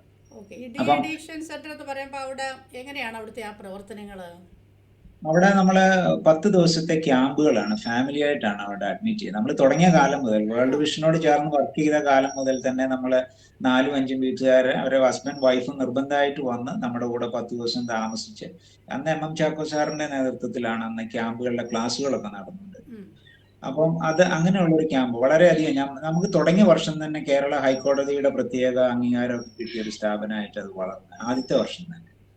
പിന്നീട് ഇപ്പൊ അത് 10,000-ലധികം ആളുകൾ, കുടുംബങ്ങൾ അതിന്റെ ഭാഗമായി കഴിഞ്ഞു. കേരള, അവിടെ വയനാട്, കോഴിക്കോട്, കണ്ണൂർ മേഖലയിലെല്ലാം കൂടെ ഒരുപാട് AA മീറ്റിങ്ങുകൾ ഇപ്പോഴുണ്ട്. അവിടെ വളരെ സമർപ്പിതരായ കുറെ സുവിശേഷകർ വർക്ക് ചെയ്യുന്നുണ്ട്, അച്ഛന്മാരുണ്ട്. അപ്പൊ അവരുടെ ഒരു നേതൃത്വത്തിൽ ഇപ്പോഴും അത് വളരെ നന്നായിട്ട് പോകുന്നു. കേരളത്തിൽ അറിയപ്പെടുന്ന ഒരു സെന്ററായി അത് വളർന്നിട്ടുണ്ട്. അതാണ് പിൽക്കാലത്ത് ഞാൻ ഇടപെട്ട ഒരു മേഖല. അപ്പോൾ അത് കഴിഞ്ഞ് പിന്നെ ട്രാൻസ്ജെൻഡേഴ്സ് വർക്കിലേക്ക് പിന്നീട് വന്നത്, പിന്നെ കുറച്ച് നാളൊക്കെ പോയിട്ട് ഈ ട്രൈബൽ വർക്കൊക്കെ കഴിഞ്ഞ് ഞാൻ കുറച്ച് നാൾ വിദേശത്ത് പഠിക്കാനൊക്കെ പോയതിന് ശേഷം വന്ന് ബോംബെയിൽ ഞാൻ വരുന്നത് ഈ ചുവന്ന തെരുവിലെ പ്രവർത്തനവുമായി ബന്ധപ്പെട്ടു, റെഡ് സ്ട്രീറ്റുമായിരുന്നു. അപ്പൊ റെഡ് സ്ട്രീറ്റിലെ വർക്കിലായിരുന്ന സമയത്താണ് ഞങ്ങളുടെ ബോംബെ ബിഷപ്പ് ഇങ്ങനെ ഒരു കൺസേൺ പറഞ്ഞു, നമുക്ക് ട്രാൻസ്ജെൻഡേഴ്സിന്റെ ഇടയിൽ ഒരു വർക്ക് ആരംഭിക്കണം. അങ്ങനെ അപ്പം ഈ റെഡ് സ്ട്രീറ്റിലെ പ്രവർത്തനം കൂടെ ഇതിൻ്റെ കൂടെ ഒന്ന് വിവരിക്കാമോ അച്ഛൻ? സാമൂഹ്യ പ്രവർത്തനങ്ങളാണല്ലോ അതപ്പം. റെഡ് സ്ട്രീറ്റിലെ പ്രവർത്തനം ഞങ്ങളുടെ സഭ ആരംഭിക്കുന്നത് 1994-ലാണ്. അന്ന് അവിടെ ഉണ്ടായിരുന്ന ചുവന്ന തെരുവിലുണ്ടായിരുന്ന സ്ത്രീകളെയും കുഞ്ഞുങ്ങളെയും കുറിച്ചൊക്കെയുള്ള കൺസേൺ, ഞങ്ങളുടെ സഭയിൽ സൈറസ് എന്ന് പറഞ്ഞ ഒരു വലിയൊരു പ്രവാചക തുല്യനായ മനുഷ്യനുണ്ടായിരുന്നു. അദ്ദേഹമാണ് ഇതിന്റെ ഒരു സ്പാർക്ക് സഭയ്ക്ക് കൊടുത്തത്. അന്ന് അവിടെ ബോംബെയിൽ ഉണ്ടായിരുന്ന അച്ഛന്മാരെല്ലാം കൂടെ അതിനെ സപ്പോർട്ട് ചെയ്തു. അങ്ങനെ 94-ൽ ആരംഭിച്ച ഒരു പ്രസ്ഥാനമാണ്. ഞാൻ ഈ പ്രസ്ഥാനത്തിന്റെ ഭാഗം ഡയറക്റ്റ് ആവുന്ന 2010-ലാണ്. അപ്പൊ അതിനു മുമ്പ് അവിടെ കുറച്ച് നല്ല സമർപ്പിതരായ കുറച്ച് അച്ഛന്മാർ അവിടെ വർക്ക് ചെയ്തിരുന്നു. ഒരു കുര്യൻ ജോർജ് അച്ഛൻ ഉണ്ടായിരുന്നു, സജി ജോസഫ് അച്ഛൻ, മോനി മാത്യു അച്ഛൻ എന്നൊക്കെ പറഞ്ഞ അച്ഛന്മാരുണ്ടായിരുന്നു. അവരും പിന്നെ അവിടുത്തെ മുംബൈയിലുള്ള മാർത്തോമാസ് വിശ്വാസികളോടെ ചേർന്ന് വളർത്തിക്കൊണ്ടുവന്ന വലിയൊരു പ്രസ്ഥാനം. ഞാൻ അതിന്റെ ഭാഗമാകുന്ന 2010-ൽ അതിന്റെ ഡയറക്ടറായിട്ട് വരുമ്പോഴാണ്. അവിടെ നമ്മൾ ചെയ്തുകൊണ്ടിരിക്കുന്നത് ഈ ചുവന്ന തെരുവിലുള്ള സ്ത്രീകളും കുട്ടികളും, സിസ്റ്ററിന് അറിയായിരിക്കും, ചുവന്ന തെരുവ് എന്ന് പറയുന്ന ഭയങ്കര ഒരു എക്സ്പ്ലോയിറ്റേറ്റീവ് ആയിട്ടുള്ള ഒരു സിസ്റ്റമാണ്. അവിടെ പലതരത്തിലുള്ള ആളുകളുണ്ട്. തട്ടിക്കൊണ്ടുവന്ന ആളുകളുണ്ട്, സ്വയം തൊഴിൽ സ്വീകരിച്ചു വന്നവരുണ്ട്. പിന്നെ ഇന്ത്യയിലെ ഒരുപാട് ഗ്രാമങ്ങൾ, ഈ ലൈംഗിക തൊഴിൽ ചെയ്യുന്ന ഗ്രാമങ്ങളുണ്ട്. ആ ഗ്രാമങ്ങളിൽ നിന്നുള്ളവർ കുടിയേറുന്നുണ്ട്. പിന്നെ ഈ അമ്പലങ്ങളുമായി ബന്ധപ്പെട്ട് ദേവദാസി സംവിധാനങ്ങൾ നിലനിൽക്കുന്നിടത്തുനിന്ന് അങ്ങനത്തെ ഉള്ള ആളുകൾ വരുന്നുണ്ട്. അങ്ങനെ ഒരു കർണാടക ഒക്കെ അത് വളരെ ധാരാളമായിട്ടുണ്ടായിരുന്നു. എന്നാൽ ഒത്തിരി NGOs, പ്രത്യേകിച്ച് കാത്തലിക് സിസ്റ്റേഴ്സ് ഒക്കെ അതിനിടയ്ക്ക് നന്നായിട്ട് വർക്ക് ചെയ്തിട്ടുണ്ട്. ഇപ്പൊ അതൊക്കെ ഒത്തിരി കുറഞ്ഞിട്ടുണ്ട്. എന്നാലും ഇങ്ങനെയുള്ള ആളുകളാണ് കൂടുതലും ഈ റെഡ് സ്ട്രീറ്റിലേക്ക് വന്ന് പെടുന്നത്. തട്ടിക്കൊണ്ട് വരുന്നവർ മാത്രമല്ല, ഒരു വരുമാന മാർഗമായിട്ട് വരുന്നവർ. കാരണം ഓൾറെഡി ഇത്തരം വില്ലേജുകളിൽ താമസിക്കുന്ന അമ്മയും മക്കളും പെൺമക്കളൊക്കെ ഒരുമിച്ച് കുടിയേറി ഇങ്ങനെ വരുന്നവരുണ്ട്. പക്ഷെ ട്രാപ്പ് ചെയ്യപ്പെട്ട് ഹ്യൂമൻ ട്രാഫിക്കിങ്ങിൽ പെട്ട് ധാരാളം ആളുകളും അവിടെ വരുന്നുണ്ട്. അപ്പൊ അത്തരമുള്ള ആളുകളെ നമുക്കറിയാം, ആ ഒരു തലമുറ അവിടെ വന്ന് അതിനകത്ത് ട്രാപ്ഡ് ആയിപ്പോയി. ഇനി നമുക്ക് രക്ഷിക്കാനുള്ളത് അവരുടെ കുഞ്ഞുങ്ങളെയാണ്. അതുകൊണ്ടാണ് മാർത്തോമാ സഭ ഇങ്ങനെയുള്ള ആളുകളുടെ കുഞ്ഞുങ്ങളെ രക്ഷിക്കുന്നതിന് വേണ്ടി കല്യാണിനടുത്ത്, സിസ്റ്റർ വീട് അവിടെയാണല്ലോ, കല്യാണിനടുത്ത് മോർബാദ് എന്ന് പറഞ്ഞ സ്ഥലത്ത് ഒരു 100 ഏക്കറുള്ള ഒരു ക്യാമ്പസ് ഒക്കെ ഉണ്ട്. അവിടെ സ്കൂളും IT ഒക്കെ ഉണ്ടായിരുന്നു. അപ്പൊ അവിടെ കുഞ്ഞുങ്ങളെ താമസിപ്പിച്ച് പഠിപ്പിക്കുകയാണ്. ഇപ്പോ അവിടെ 10ാം ക്ലാസ് വരെ അവിടെ തന്നെ ഒരു സ്കൂളുണ്ട്. അതിനുശേഷം അവരുടെ ഹയർ എഡ്യൂക്കേഷൻ ഒക്കെ നമ്മൾ തന്നെയാണ് കേറ്റർ ചെയ്യുന്നത്. അവരുടെ വിവാഹം വരെ നമ്മൾ കൊടുക്കുന്നുണ്ട്. നമുക്കിപ്പോ ഏതാണ്ട് നമ്മൾ ത്രൂ, അതായത് ഞങ്ങളുടെ നവജീവൻ സെന്റർ എന്നാണ് അതിന്റെ പേര്, നവജീവൻ ത്രൂ ഇപ്പൊ ഏതാണ്ട് ഒരു 3000-ലധികം കുഞ്ഞുങ്ങൾ റെഡ് സ്ട്രീറ്റിൽ നിന്ന് രക്ഷപ്പെട്ടിട്ടുണ്ട്. അത് ഞങ്ങൾ തന്നെ പല സംഘടനകൾക്ക് കൊടുത്തിട്ടുണ്ട്. അല്ലാതെ ഞങ്ങളുടെ മാർത്തോമാ സഭയുടെ സെന്ററിൽ വളർന്ന് വലുതായി പോയവരും ധാരാളം പേരുണ്ട്. അങ്ങനെ ഒരു 3500-4000-ഓളം കുട്ടികളെ അവിടുന്ന് രക്ഷിക്കാൻ ഡയറക്റ്റ് ആയിട്ട് നമുക്ക് സാധിച്ചിട്ടുണ്ട്. അപ്പൊ എങ്ങനെ രക്ഷിക്കാൻ പറ്റുമോ നമുക്ക് അവിടുന്ന്? എങ്ങനെ? അത് നല്ലൊരു ചോദ്യം സിസ്റ്ററെ. അതായത് ഈ ബോംബെയിലെ ഒരു റെഡ് സ്ട്രീറ്റ് ഒക്കെ ഇപ്പൊ റെഡ് സ്ട്രീറ്റ് വളരെ ചുരുങ്ങിപ്പോയി. അത് വളരെ കുറച്ച് ആളുകളെ ഇപ്പോൾ ഉള്ളൂ. ഞങ്ങളവിടെ ഞങ്ങളുടെ സഭയൊക്കെ വർക്ക് ചെയ്യുന്ന കാലത്ത് 1 ലക്ഷത്തിന് മേലെ 2 ലക്ഷത്തോളം സ്ത്രീകളൊക്കെ ഉണ്ടായിരുന്ന ഒരു കാലഘട്ടം ഉണ്ടായിരുന്നു. ഇപ്പൊ എല്ലാം കൂടെ ഒരു 10,000-ൽ താഴെ സ്ത്രീകളെ സാധ്യതയുള്ള അവിടെ. അപ്പൊ കാമാട്ടിപ്പുര എന്ന് കേട്ടിട്ടുണ്ടാവുമല്ലോ. കാമാട്ടിപ്പുര ഗ്രാൻഡ് റോഡ്, ബൈക്കുള ആ മേഖലയുടെ ഇതിലെ വരുന്ന ഒരു സ്ഥലമാണ്. അപ്പൊ അവിടെ കാമാട്ടിപ്പുര കുറെ ലൈനുകളാണ്, അവിടെ ബ്രോത്തൽസ്. അത് ബ്രിട്ടീഷുകാരുടെ കാലം മുതൽ ഉള്ള കാര്യമാണ്. ബ്രിട്ടീഷ് സോൾജിയേഴ്സിന് വേണ്ടി റഷ്യയിൽ നിന്ന് സ്ത്രീകളെ കൊണ്ടുവന്ന് അവരുടെ കംഫർട്ട് സോൺ ആയിട്ടാണ് ആ കാലത്ത് അത് തുടങ്ങിയത്. എന്നാൽ പിൽക്കാലത്ത് സ്വാതന്ത്ര്യത്തിന് ശേഷം, സ്വതന്ത്ര ഇന്ത്യ ആയപ്പോൾ അവിടുന്ന് നേപ്പാള്, വെസ്റ്റ് ബംഗാളില്, പിന്നെ ഇന്ത്യയിലെ വിവിധ ഭാഗങ്ങളിൽ നിന്ന് സ്ത്രീകൾ അവിടെ വരാനും തുടങ്ങി. അങ്ങനെ അത് വലിയൊരു ഇൻഡസ്ട്രി ആയിട്ട്, ഒരു സെക്സ് ഇൻഡസ്ട്രി ആയിട്ട് തന്നെ അത് അവിടെ വളർന്നു. അപ്പൊ അവർക്ക് ധാരാളം കുഞ്ഞുങ്ങളുണ്ടാവും. അപ്പൊ ഈ കുട്ടികളുണ്ടാകും. അന്നൊന്നും എല്ലാവരും ഒന്നും ഈ ഗർഭനിരോധന മാർഗങ്ങളൊന്നും ഉപയോഗിക്കാത്തത് കൊണ്ട് തന്നെ ഇവർ പലരും പെട്ടെന്ന് ഗർഭിണികളാവും. അവര് പ്രസവിക്കും. പിന്നെ ആ കുഞ്ഞുങ്ങളും ഈ ബ്രോത്തലിൽ തന്നെ വളരുന്നു. അപ്പൊ അതായിരുന്നു ഞങ്ങളുടെ സഭയെ സംബന്ധിച്ചോളം വലിയൊരു ചലഞ്ച്. അതുകൊണ്ട് സഭ അത് ഏറ്റെടുത്തു, ആ കുഞ്ഞുങ്ങളെ അവിടെ നിന്ന് രക്ഷപ്പെടുത്തണം. അപ്പൊ ഇവർ മാതാപിതാക്കൾക്ക് അത് ഇഷ്ടമാണ്. കാരണം അവരുടെ അവരാരും ആഗ്രഹിക്കുന്നില്ല ഞങ്ങളുടെ കുഞ്ഞുങ്ങൾ ഇതേ ഒരു ചെളിക്കുഴിയിൽ തന്നെ വളരണം. അതുകൊണ്ട് നമ്മൾ അങ്ങനെ ഒരു പ്രവർത്തനം തുടങ്ങിയപ്പം അവർക്ക് വളരെ താല്പര്യമായിരുന്നു. അവർ തന്നെ അവരുടെ കുഞ്ഞുങ്ങളെ അയക്കുകയും നമ്മൾ അവരെ ഒരു ബ്രോത്തൽ അറ്റ്മോസ്ഫിയറിൽ നിന്ന് മാറ്റി ഒരു ഗ്രീൻ വില്ലേജിലേക്ക് കൊണ്ടുപോയി, ഒരു വില്ലേജിൽ കൊണ്ടുപോയി അവിടെ ഒരു അറ്റ്മോസ്ഫിയറിൽ അവരെ വളർത്തുകയും ചെയ്യുന്നത്. അവിടെ SOS മോഡലുള്ള ഒരു സംവിധാനം. ആ പ്രൊജക്റ്റിൽ 3 വർഷം ഞാൻ ബോംബെയിൽ 2010 മുതലുണ്ടായിരുന്നു. അപ്പൊ ആ കാലഘട്ടത്താണ് ഈ ട്രാൻസ്ജെൻഡേഴ്സുമായിട്ട് കൂടുതൽ പിൽക്കാലത്ത് ഇടപെടാനൊക്കെ ആയത്. ഞാൻ അതിന്റെ ഡയറക്ടർ ആയിരിക്കുമ്പോൾ തന്നെയാണ് ഈ ട്രാൻസ്ജെൻഡർ പ്രോജക്റ്റിന്റെ ചുമതലയും കൂടെ ഏറ്റെടുക്കാൻ സഭ പറയുന്നത്. അങ്ങനെ ആ പ്രൊജക്റ്റും കൂടെ ഞങ്ങൾ ബോംബെയിൽ ആരംഭിക്കുകയായിരുന്നു. അതെ, ബോംബെയിൽ ഒരുപാട് ട്രാൻസ്ജെൻഡേഴ്സ് ഉണ്ട്, നമുക്കറിയാമല്ലോ. ട്രെയിനകത്തും അല്ലാതെ സ്ട്രീറ്റുകളിലൊക്കെ ഒത്തിരി ട്രാൻസ്ജെൻഡേഴ്സ് ഉണ്ട്. അപ്പോൾ അവരുടെ ഇടയിൽ എങ്ങനെയാണ് ഈ പ്രവർത്തനം നടത്തുന്നത്? അവരെ എങ്ങനെയാണ് നമ്മൾ അപ്രോച്ച് ചെയ്യുന്നത്? സിസ്റ്റർ നേരത്തെ പറഞ്ഞ പോലെ എനിക്ക് ആദ്യം ട്രാൻസ്ജെൻഡേഴ്സ് എന്ന് പറഞ്ഞാൽ ഭയങ്കര പേടിയുള്ള ഒരു കമ്മ്യൂണിറ്റി ആയിരുന്നു. ഞാൻ ട്രെയിനിലൊക്കെ പോകുമ്പോൾ, ഞാൻ ബോംബെയിലൊക്കെ ആദ്യ സമയത്ത് എൻ്റെ ആദ്യത്തെ പോസ്റ്റിംഗ് തന്നെ ബോംബെയിൽ. അപ്പൊ ബോംബെയിലൊക്കെ പോവുക, അവരെ അടുത്ത് വരുന്നതിന് എനിക്ക് വലിയ പേടിയും ഭയവും, അവരെ കാണുന്നത് എനിക്ക് ഇഷ്ടമില്ലാത്തൊരു കമ്മ്യൂണിറ്റി ആയിരുന്നു. എല്ലാ മലയാളികളെയും പോലെ ആയിരുന്നു ഞാനും. എന്നാലും ഞാൻ ഈ പറഞ്ഞല്ലോ, എൻ്റെ വത്സമാമ ഉണ്ടായിരുന്നു, ഒരു ആന്റി ഉണ്ടായിരുന്നു ബോംബെ മലയാളിലെ ആന്റി. ഒരു ദിവസം എന്നോട് പറഞ്ഞു, അച്ഛാ നമുക്ക് പോകണം, അവരുടെ ഇടയിൽ ഒരു വർക്ക് തുടങ്ങണം. അപ്പം അങ്ങനെ പറഞ്ഞാണ് ഞങ്ങള് ആ ഒരു വർക്കിനൊക്കെ പോകുന്നത്. പക്ഷെ തുടക്കത്തിൽ തന്നെ ഒത്തിരി തിരിച്ചടികളായിരുന്നു. ഞങ്ങൾക്ക് അവിടെ എൻട്രി കിട്ടിയില്ല. അവര് നമ്മളെ സംശയത്തോടെ നോക്കുന്നു, നമ്മൾ ആരാണ് എന്താണ്. കാരണം നമുക്ക് ഇവരുടെ വർക്ക് ചെയ്തുള്ള പാരമ്പര്യമോ പരിചയങ്ങളോ ഒന്നും തന്നെ ഇല്ല. അന്ന് അങ്ങനെ അറിയപ്പെടുന്ന ട്രാൻസ്ജെൻഡേഴ്സിന്റെ ഇടയിൽ ഒരു മിനിസ്ട്രി തന്നെ അവിടെ ഒന്നും ഇന്ത്യയിലൊന്നും ആ കാലത്ത് ഉണ്ടായിരുന്നതായിട്ട് എന്റെ അറിവിലില്ലായിരുന്നു. നമുക്ക് അങ്ങനെ ഒരു പരിചയമുള്ള ഒരു മാപ്പ്, ഒരു ഗൈഡ് ലൈൻ ഒന്നും ഒരിക്കലും കിട്ടിയിരുന്നില്ല. പിന്നീട് ആ പ്രവർത്തനം നിന്ന്. പക്ഷെ സിസ്റ്റർ ചോദിച്ച ചോദ്യം, അതേ സമയത്ത് തന്നെ നമ്മളൊരു കാര്യമാണ്, ഇന്ത്യയിൽ കേരളത്തിൽ ഒഴികെ മറ്റു പല സംസ്ഥാനങ്ങളിലും ട്രാൻസ്ജെൻഡേഴ്സ് വളരെ വിശ്വാസികളായ ധാരാളം ആളുകളുണ്ട്. ആന്ധ്രാപ്രദേശിലൊക്കെ പള്ളികളിലൊക്കെ ട്രാൻസ്ജെൻഡേഴ്സിന്റെ ക്വയർ തന്നെയുണ്ട്. അവർ വളരെ അക്സെപ്റ്റഡ് ആണ് അവിടെ. തമിഴ്നാട്, ആന്ധ്രാപ്രദേശ്, മഹാരാഷ്ട്രയിൽ അത്രയില്ല. തമിഴ്നാട്, കർണാടക, ഇവിടൊക്കെ ട്രാൻസ്ജെൻഡേഴ്സ് കുറച്ചുകൂടെ അക്സെപ്റ്റഡ് ആണ് പണ്ട് കാലം മുതൽ തന്നെ. കേരളമായിരുന്നു ഒട്ടും ഇവരെ അക്സെപ്റ്റ് ചെയ്തിട്ടില്ല. അന്നും വലിയ അക്സെപ്റ്റൻസ് ഇല്ല, ഇന്നും കാര്യമായ ഒരു സ്വീകാര്യതയൊന്നും കേരളത്തിലെ ജനങ്ങൾ കൊടുക്കുന്നില്ല. അതുകൊണ്ട് ഇവരെല്ലാവരും കേരളത്തിന് വെളിയിലേക്ക്, മെട്രോപൊളിറ്റൻ സിറ്റികളിലേക്ക് പോയി. അതുകൊണ്ടാണ് കൂടുതലും മലയാളികളൊക്കെ ഈ മെട്രോപൊളിറ്റൻ സിറ്റികളിലെ ട്രാൻസ് കമ്മ്യൂണിറ്റി ചെന്ന് പെടുന്നത്. നമ്മൾ അവരുടെ ഇടയിലേക്ക് നേരെ സുവിശേഷവുമായിട്ടല്ല പോകുന്നത്. സുവിശേഷം വിശ്വാസികളായിട്ടുള്ളവർക്ക് നമ്മളൊരു വിശ്വാസ കൂട്ടായ്മ കൊടുക്കുന്നുണ്ട്. അത് ബോംബെയിൽ ഇവിടെ നമ്മൾ കൊടുക്കുന്നുണ്ട്. അല്ലാത്ത ആളുകൾ ബോംബെയിലുണ്ടോ അങ്ങനെ ട്രാൻസ്ജെൻഡേഴ്സ് ഒരു വിശ്വാസത്തിലായവരുണ്ടോ? ഉണ്ട്, ധാരാളം ആളുകൾ. ഇവര് സിസ്റ്റർ ഇതിനൊരു മതപരമൊന്നുമല്ല, എല്ലാ മതത്തിലും പെട്ട ആളുകൾ ട്രാൻസ് ആകുന്നുണ്ട്. അപ്പൊ അവിശ്വാസികളായിട്ടുള്ള ട്രാൻസ്ജെൻഡേഴ്സ്, അവര് ട്രാൻസ്ജെൻഡർ ആയി കഴിഞ്ഞ് വിശ്വാസം നിലനിർത്താൻ ആഗ്രഹിക്കുന്ന ധാരാളം ആളുകളുണ്ട്. പ്രത്യേകിച്ച് ആന്ധ്രാപ്രദേശിൽ നിന്നുള്ള ട്രാൻസ് ആണ് ഞാൻ കണ്ടിട്ടുള്ള ഏറ്റവും കൂടുതൽ ഭയങ്കര ഫെയ്ത്ത്ഫുൾ ആയിട്ടുള്ള ഒരു കമ്മ്യൂണിറ്റിയാണ്. തമിഴ്നാട്ടുകാരും ഉണ്ട്. അവരൊക്കെ ക്രിസ്ത്യൻ, നമ്മുടെ പെന്തക്കോസ്തുകാരുണ്ട്. എല്ലാ സഭയിലും പെട്ട ആളുകളെ എൻ്റെ കൂടെ ഞങ്ങൾ ഒരുമിച്ചിരുന്ന് ആരാധിച്ചിട്ടുണ്ട്. അപ്പൊ ബോംബെയിൽ അതുണ്ടായിരുന്നു. ഇപ്പൊ ഞാൻ ബോംബെയിൽ നിന്ന് 2016 ഞാൻ കേരളത്തിൽ വന്നു. ഇപ്പൊ കഴിഞ്ഞ 6 വർഷമായിട്ട് കേരളത്തിലെ ട്രാൻസ്ജെൻഡേഴ്സിന്റെ ഇടയിലാണ് കൃത്യമായി ഇപ്പൊ വർക്ക് ചെയ്തുകൊണ്ടിരിക്കുന്നത്. അപ്പൊ അവിടുത്തെ വർക്ക് എങ്ങനെയാണ് ഒന്ന് വിവരിക്കാമോ? അതിന് മുന്നേ ഞാനൊന്ന് ചോദിച്ചോട്ടെ അച്ഛാ, എങ്ങനെയാണ് ഈ ട്രാൻസ്ജെൻഡേഴ്സ് മാതാപിതാക്കൾക്ക് ജനിക്കുന്നത്? അത് എങ്ങനെയാ, എന്തെങ്കിലും വൈകല്യം എന്താണല്ലോ ആണോ? അത് വളരെ കൃത്യമായൊരു ചോദ്യമാണ് സിസ്റ്റർ ചോദിക്കുന്നത് കേട്ടോ. അത് നമ്മുടെ ആളുകൾക്ക്, ഞാൻ പല ഇന്റർവ്യൂവിൽ ഈ കാര്യങ്ങളൊക്കെ പറഞ്ഞിട്ടുണ്ടെങ്കിലും നമ്മുടെ ആളുകൾ ഇപ്പോഴും ഇതിനെക്കുറിച്ച് വളരെ സംശയത്തോടു കൂടെയാണ് നോക്കി കാണുന്നത്. ഈ ട്രാൻസ്ജെൻഡേഴ്സ് എന്ന് പറഞ്ഞപ്പോ സിസ്റ്റർ തന്നെ പറഞ്ഞല്ലോ ഒരു വൈകല്യമാണോ എന്ന്. അത് അങ്ങനെയല്ല. നമ്മള് അതിനെക്കുറിച്ച് കുറെ ശാസ്ത്രീയമായ കുറെ കാര്യങ്ങളുണ്ട്.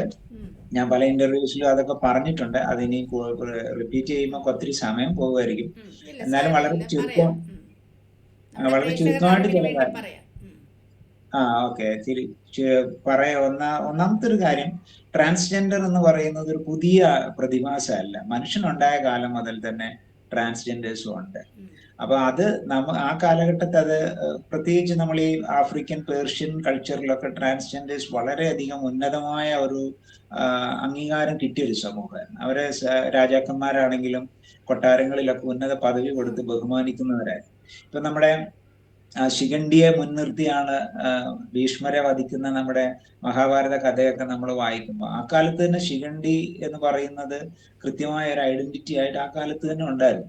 മഹാഭാരത യുദ്ധത്തിലെ വളരെ പ്രധാനപ്പെട്ട ഒരു പങ്ക് വഹിച്ച ആള് ശിഖണ്ഡി തന്നെയാണ്. അപ്പം ആ മഹാഭാരതം എഴുതുന്ന കാലത്ത് തന്നെ ഇവരൊക്കെ സമൂഹത്തിൽ പ്രഗത്ഭരായിരുന്നു, പ്രബലരായി. എന്നാൽ നമ്മളിപ്പോ ഈ ഒരു പ്രശ്നം ഇവിടെ ഉണ്ടാകുന്നത് നമ്മുടെ ബ്രിട്ടീഷുകാർ ഇന്ത്യയിൽ വരുന്നതിനോട് ശേഷം. ഈ വിക്ടോറിയൻ നിയമം ഇന്ത്യയിൽ വന്നതോടുകൂടെ ട്രാൻസ്ജെൻഡർ എന്ന് പറയുക, അല്ലെങ്കിൽ ആണും പെണ്ണും അല്ലാത്ത എല്ലാത്തിനെയും പാപമായി കാണുകയും അത്തരം ബന്ധങ്ങളെ കുറ്റകൃത്യമായി കാണുകയും ചെയ്യുന്ന, നമ്മൾ അങ്ങനെയാണ് 377 എന്ന് പറഞ്ഞ നമ്മുടെ ഭരണഘടനയിൽ ഒരു വകുപ്പ് തന്നെ ഉണ്ടായിരുന്നു. അതിപ്പോ എടുത്തു കളഞ്ഞു. 370 അതൊരു വിക്ടോറിയൻ ലോയുടെ ആയിട്ട് അത് ബ്രിട്ടീഷുകാർ കൊണ്ടുവന്ന ഒരു നിയമമായിട്ടാണ്. ബ്രിട്ടീഷുകാർ എവിടെയൊക്കെ കോളനിയിൽ ഉണ്ടായിരുന്നു അവിടെയൊക്കെ ട്രാൻസ്ജെൻഡർ എന്ന് പറയുന്നത് ഒരു കുറ്റകൃത്യമായിരുന്നു.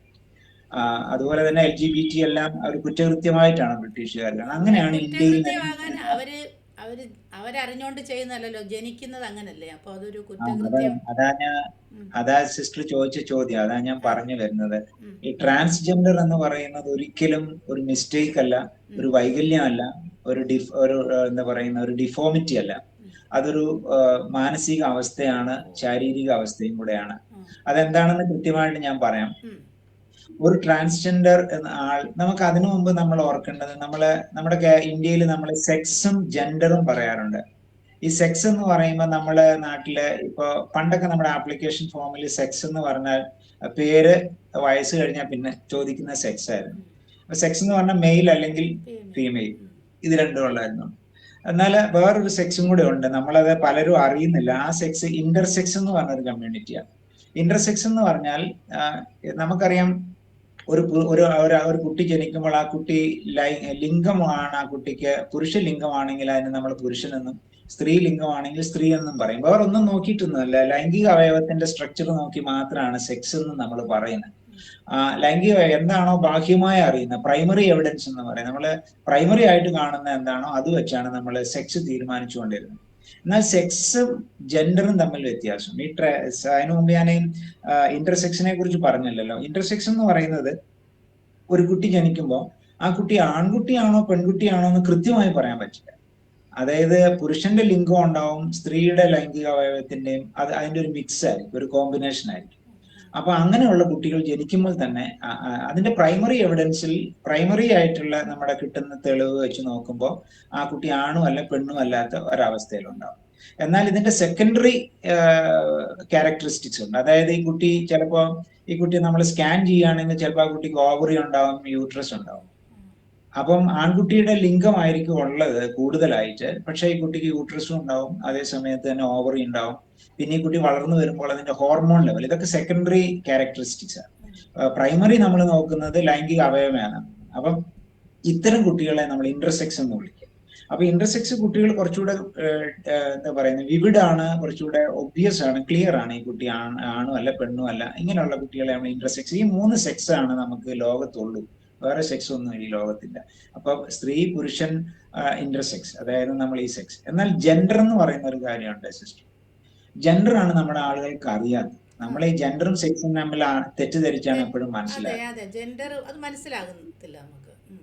അതായത് സെക്സ് എന്ന് പറയുന്നത് നമ്മുടെ ഫിസിയോളജിക്കലി നമ്മൾ എന്താണെന്നുള്ളതാണ്.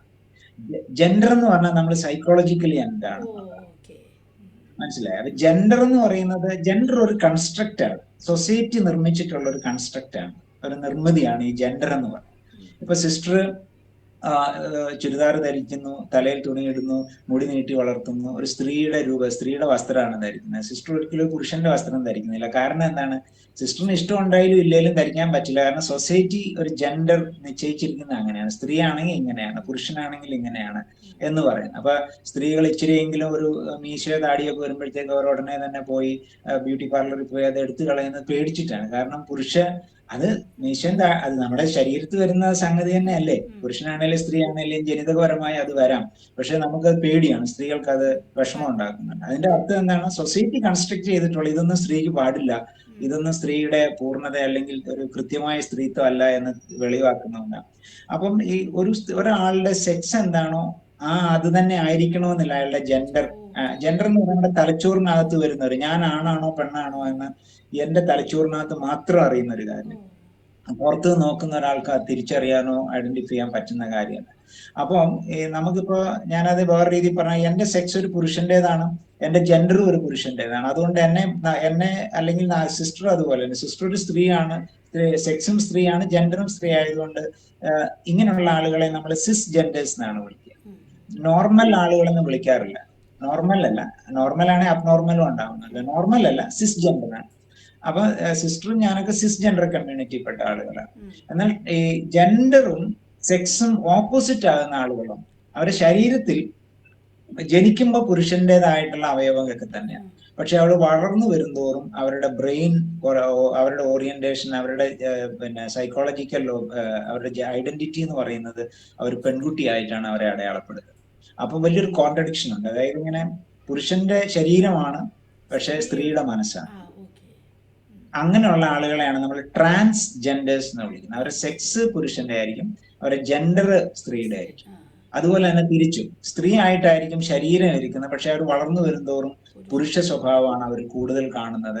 അങ്ങനെയുള്ള ആളുകളെയാണ് നമ്മൾ ട്രാൻസ് ജെൻഡേഴ്സ് എന്ന് വിളിക്കുന്നത്. അങ്ങനെ ട്രാൻസ്ജെൻഡേഴ്സിൽ തന്നെ രണ്ട് വിഭാഗമുണ്ട്. ട്രാൻസ് വുമൺ ഉണ്ട്, ട്രാൻസ് മാൻ ഉണ്ട്. അതായത് ഒരു പുരുഷനായ ഒരാൾ സ്ത്രീ ആകുമ്പോൾ അയാളെ ട്രാൻസ് വുമൺ എന്നും, സ്ത്രീ ആയി ജനിച്ചു വളർന്ന ശരീരമുള്ള ഒരാൾ പുരുഷനാകുമ്പോൾ അയാളെ ട്രാൻസ് മാൻ എന്നും വിളിക്കും. ഈ രണ്ട് കമ്മ്യൂണിറ്റിയാണുള്ളത്. ഏറ്റവും കൂടുതലുള്ള ട്രാൻസ് വുമൺ ആണ്. ട്രാൻസ്മാൻ കമ്മ്യൂണിറ്റി വളരെ കുറച്ച്, ഒരു 100 പേരിൽ എടുക്കുമ്പോൾ 2 പേരൊക്കെ ട്രാൻസ്മെൻ ഇവരുടെ മൊത്തത്തിൽ എടുക്കുമ്പോൾ നമുക്ക് കാണാനായിട്ട് പറ്റത്തുള്ളൂ. ഇനി എന്തുകൊണ്ടാണ് ഇത്തരം കുഞ്ഞുങ്ങൾ ജനിക്കുന്നത് എന്നുള്ളൊരു ഇതുണ്ട്. ഞാൻ നേരത്തെ പറഞ്ഞു, നമ്മൾ സെക്സും ജെൻഡറും ഒക്കെ തീരുമാനിക്കുന്ന ഫിസിയോളജി മാത്രം നോക്കിയിട്ടല്ല. ഈ കുട്ടിയുടെ സെക്കൻഡറി ക്യാരക്ടറിസ്റ്റിക്സ് ഉണ്ട്. അതായത് ചിലപ്പോൾ യൂട്രസ് ഉണ്ടാവാം, ഓവറി ഉണ്ടാവാം. ഇനി ഇതൊന്നുമില്ലെങ്കിലും ഇവരുടെ ഹോർമോൺ ലെവൽ വളരെ കൂടുതലായിരിക്കും. ഇപ്പോ ട്രാൻസ് വുമൺ ആയിട്ടുള്ള ഒരാൾ, അവരുടെ ശരീരത്തിൽ ഈസ്ട്രജൻ ഹോർമോൺ ധാരാളം ഉണ്ടാവും. പുരുഷന്മാരിൽ ആൻഡ്രോജൻ ആണ് ഉണ്ടാവേണ്ടത്, ടെസ്റ്റോസ്റ്റെറോൺ ആണ് ഉണ്ടാവേണ്ടത്. പക്ഷെ ഇവരിൽ ടെസ്റ്റോസ്റ്റെറോണും കുറവായിരിക്കും, ആൻഡ്രോജനും കുറവായിരിക്കും, ഈസ്ട്രജൻ ആണ് കൂടുതൽ ഉണ്ടാവുക. ഇത് എവിടുന്ന് കിട്ടുന്നതാണ്? അമ്മയുടെ ശരീരത്തിൽ നിന്ന് കിട്ടുന്നതാണ്.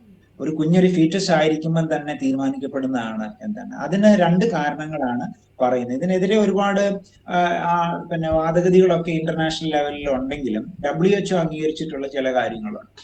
അത് വെച്ച് നമ്മൾ മനസ്സിലാക്കുമ്പോൾ ഇപ്പൊ ഇതിനെയൊക്കെ എതിർക്കുന്ന ആളുകൾ നെറ്റിലൊക്കെ പോയിട്ട് കുറെ എവിഡൻസും കൊണ്ടുവരും, ഇത് അങ്ങനെയല്ല ഇങ്ങനെയാണെന്നൊക്കെ പറയാം. പക്ഷെ ലോകം മുഴുവൻ അംഗീകരിച്ചിട്ടുള്ള ചില പാറ്റേൺസ് ഉണ്ട്, അതാണ് നമ്മൾ എടുക്കുന്നത്. അതെന്താണ് ഞാൻ സിസ്റ്ററോട് പറയാം. നമുക്ക് 23 ക്രോമോസോമാണ് ഉള്ളത്. പുരുഷൻ ഒരാൾക്ക് 23 അമ്മയിൽ നിന്ന് 23 അപ്പനിൽ നിന്ന് നമുക്ക് മൊത്തം 46 ക്രോമോസോമാണ് നമുക്ക് ഉള്ളത്. ഈ 46 ക്രോമോസോമുകൾ ഒരമ്മയുടെ ഗർഭപാത്രത്തിൽ വെച്ച് രൂപപ്പെട്ടു വരുമ്പോൾ ഈ ക്രോമോസോമുകൾക്ക്, അതായത് നമ്മുടെ ഈ ഭ്രൂണത്തിന് അമ്മയിൽ നിന്നാണ് എല്ലാം കിട്ടുന്നത്. അപ്പൊ അമ്മയുടെ ശരീരത്ത് ഈസ്ട്രജൻ ഹോർമോൺ ആണ് കൂടുതലുള്ളത്. അതേ സമയത്ത് ആൻഡ്രോജനും ഉണ്ട്, പുരുഷ ഹോർമോണും ഉണ്ട്. പക്ഷെ കൂടുതൽ ഈസ്ട്രജനും ആയിരിക്കും ഉള്ളത്. അപ്പൊ ഈ വളരുന്ന ഈ ഭ്രൂണം അമ്മയിൽ നിന്നാണ് ഈ ഹോർമോൺ സ്വീകരിക്കുന്നത്. അപ്പൊ അമ്മ 2 രീതി സംഭവിക്കുക. ഒന്ന് നമ്മൾ പറയുന്നത് ഈ ഓവർ എക്സ്പോഷർ ഓഫ് ഈസ്ട്രജൻ അല്ലെങ്കിൽ ആൻഡ്രോജൻ. അതായത് ഒരു ആൺ ഭ്രൂണമാണ് വളരുന്നതെങ്കിലും അമ്മയുടെ ശരീരത്തിൽ നിന്ന് ഓവർ എക്സ്പോഷർ ഈസ്ട്രജൻ ആണ് ഈ ഭ്രൂണത്തിന് ലഭിക്കുന്നതെങ്കിൽ ഇതിന്റെ ശരീരം ബയോളജിക്കലി പുരുഷന്റേതാണെങ്കിലും കൃത്യമായി വളർന്നു വരുമ്പോൾ അതിന്റെ മെന്റൽ സ്റ്റാറ്റസ് രൂപപ്പെടുന്നത് ഈ അമ്മയിൽ നിന്ന് അമിതമായി ലഭിച്ച ഈസ്ട്രജൻ വെച്ച് തന്നെ. അപ്പൊ ഈ കുട്ടി ആൺ ശരീരമാണെങ്കിലും മനസ്സ് മുഴുവൻ ഒരു സ്ത്രൈണത വളരെ തിരിഞ്ഞറിഞ്ഞ ഒരാളായിട്ടും, അതിന് പെർസെന്റേജ് കൂടിയും കുറഞ്ഞൊക്കെ ഇരിക്കും കേട്ടോ. ഒരു 20% മുകളിലാണെങ്കിൽ നമ്മളെല്ലാവരും ഓപ്പോസിറ്റ് ആയിട്ട് കാണാൻ തുടങ്ങും. അപ്പം ചിലരെയൊക്കെ കണ്ടിട്ടുണ്ടാകും, പുരുഷന്മാരെ വളരെ കുണുങ്ങി സംസാരിക്കുന്നു, വളരെ മൈൽഡ് ആയിട്ടുള്ള സ്ത്രീ ശബ്ദത്തിൽ സംസാരിക്കും. അവരിലൊക്കെ പെർസെന്റേജ് കുറവാണെന്നേ ഉള്ളൂ. അവർ ട്രാൻസ് ആവാൻ സാധ്യത ഉണ്ടായിരുന്ന ആളുകൾ. പക്ഷെ ആ പെർസെന്റേജ് ഇപ്പൊ സിസ്റ്ററിൽ ഒരു പുരുഷനുണ്ട്, എന്നിലൊരു സ്ത്രീയുണ്ട്.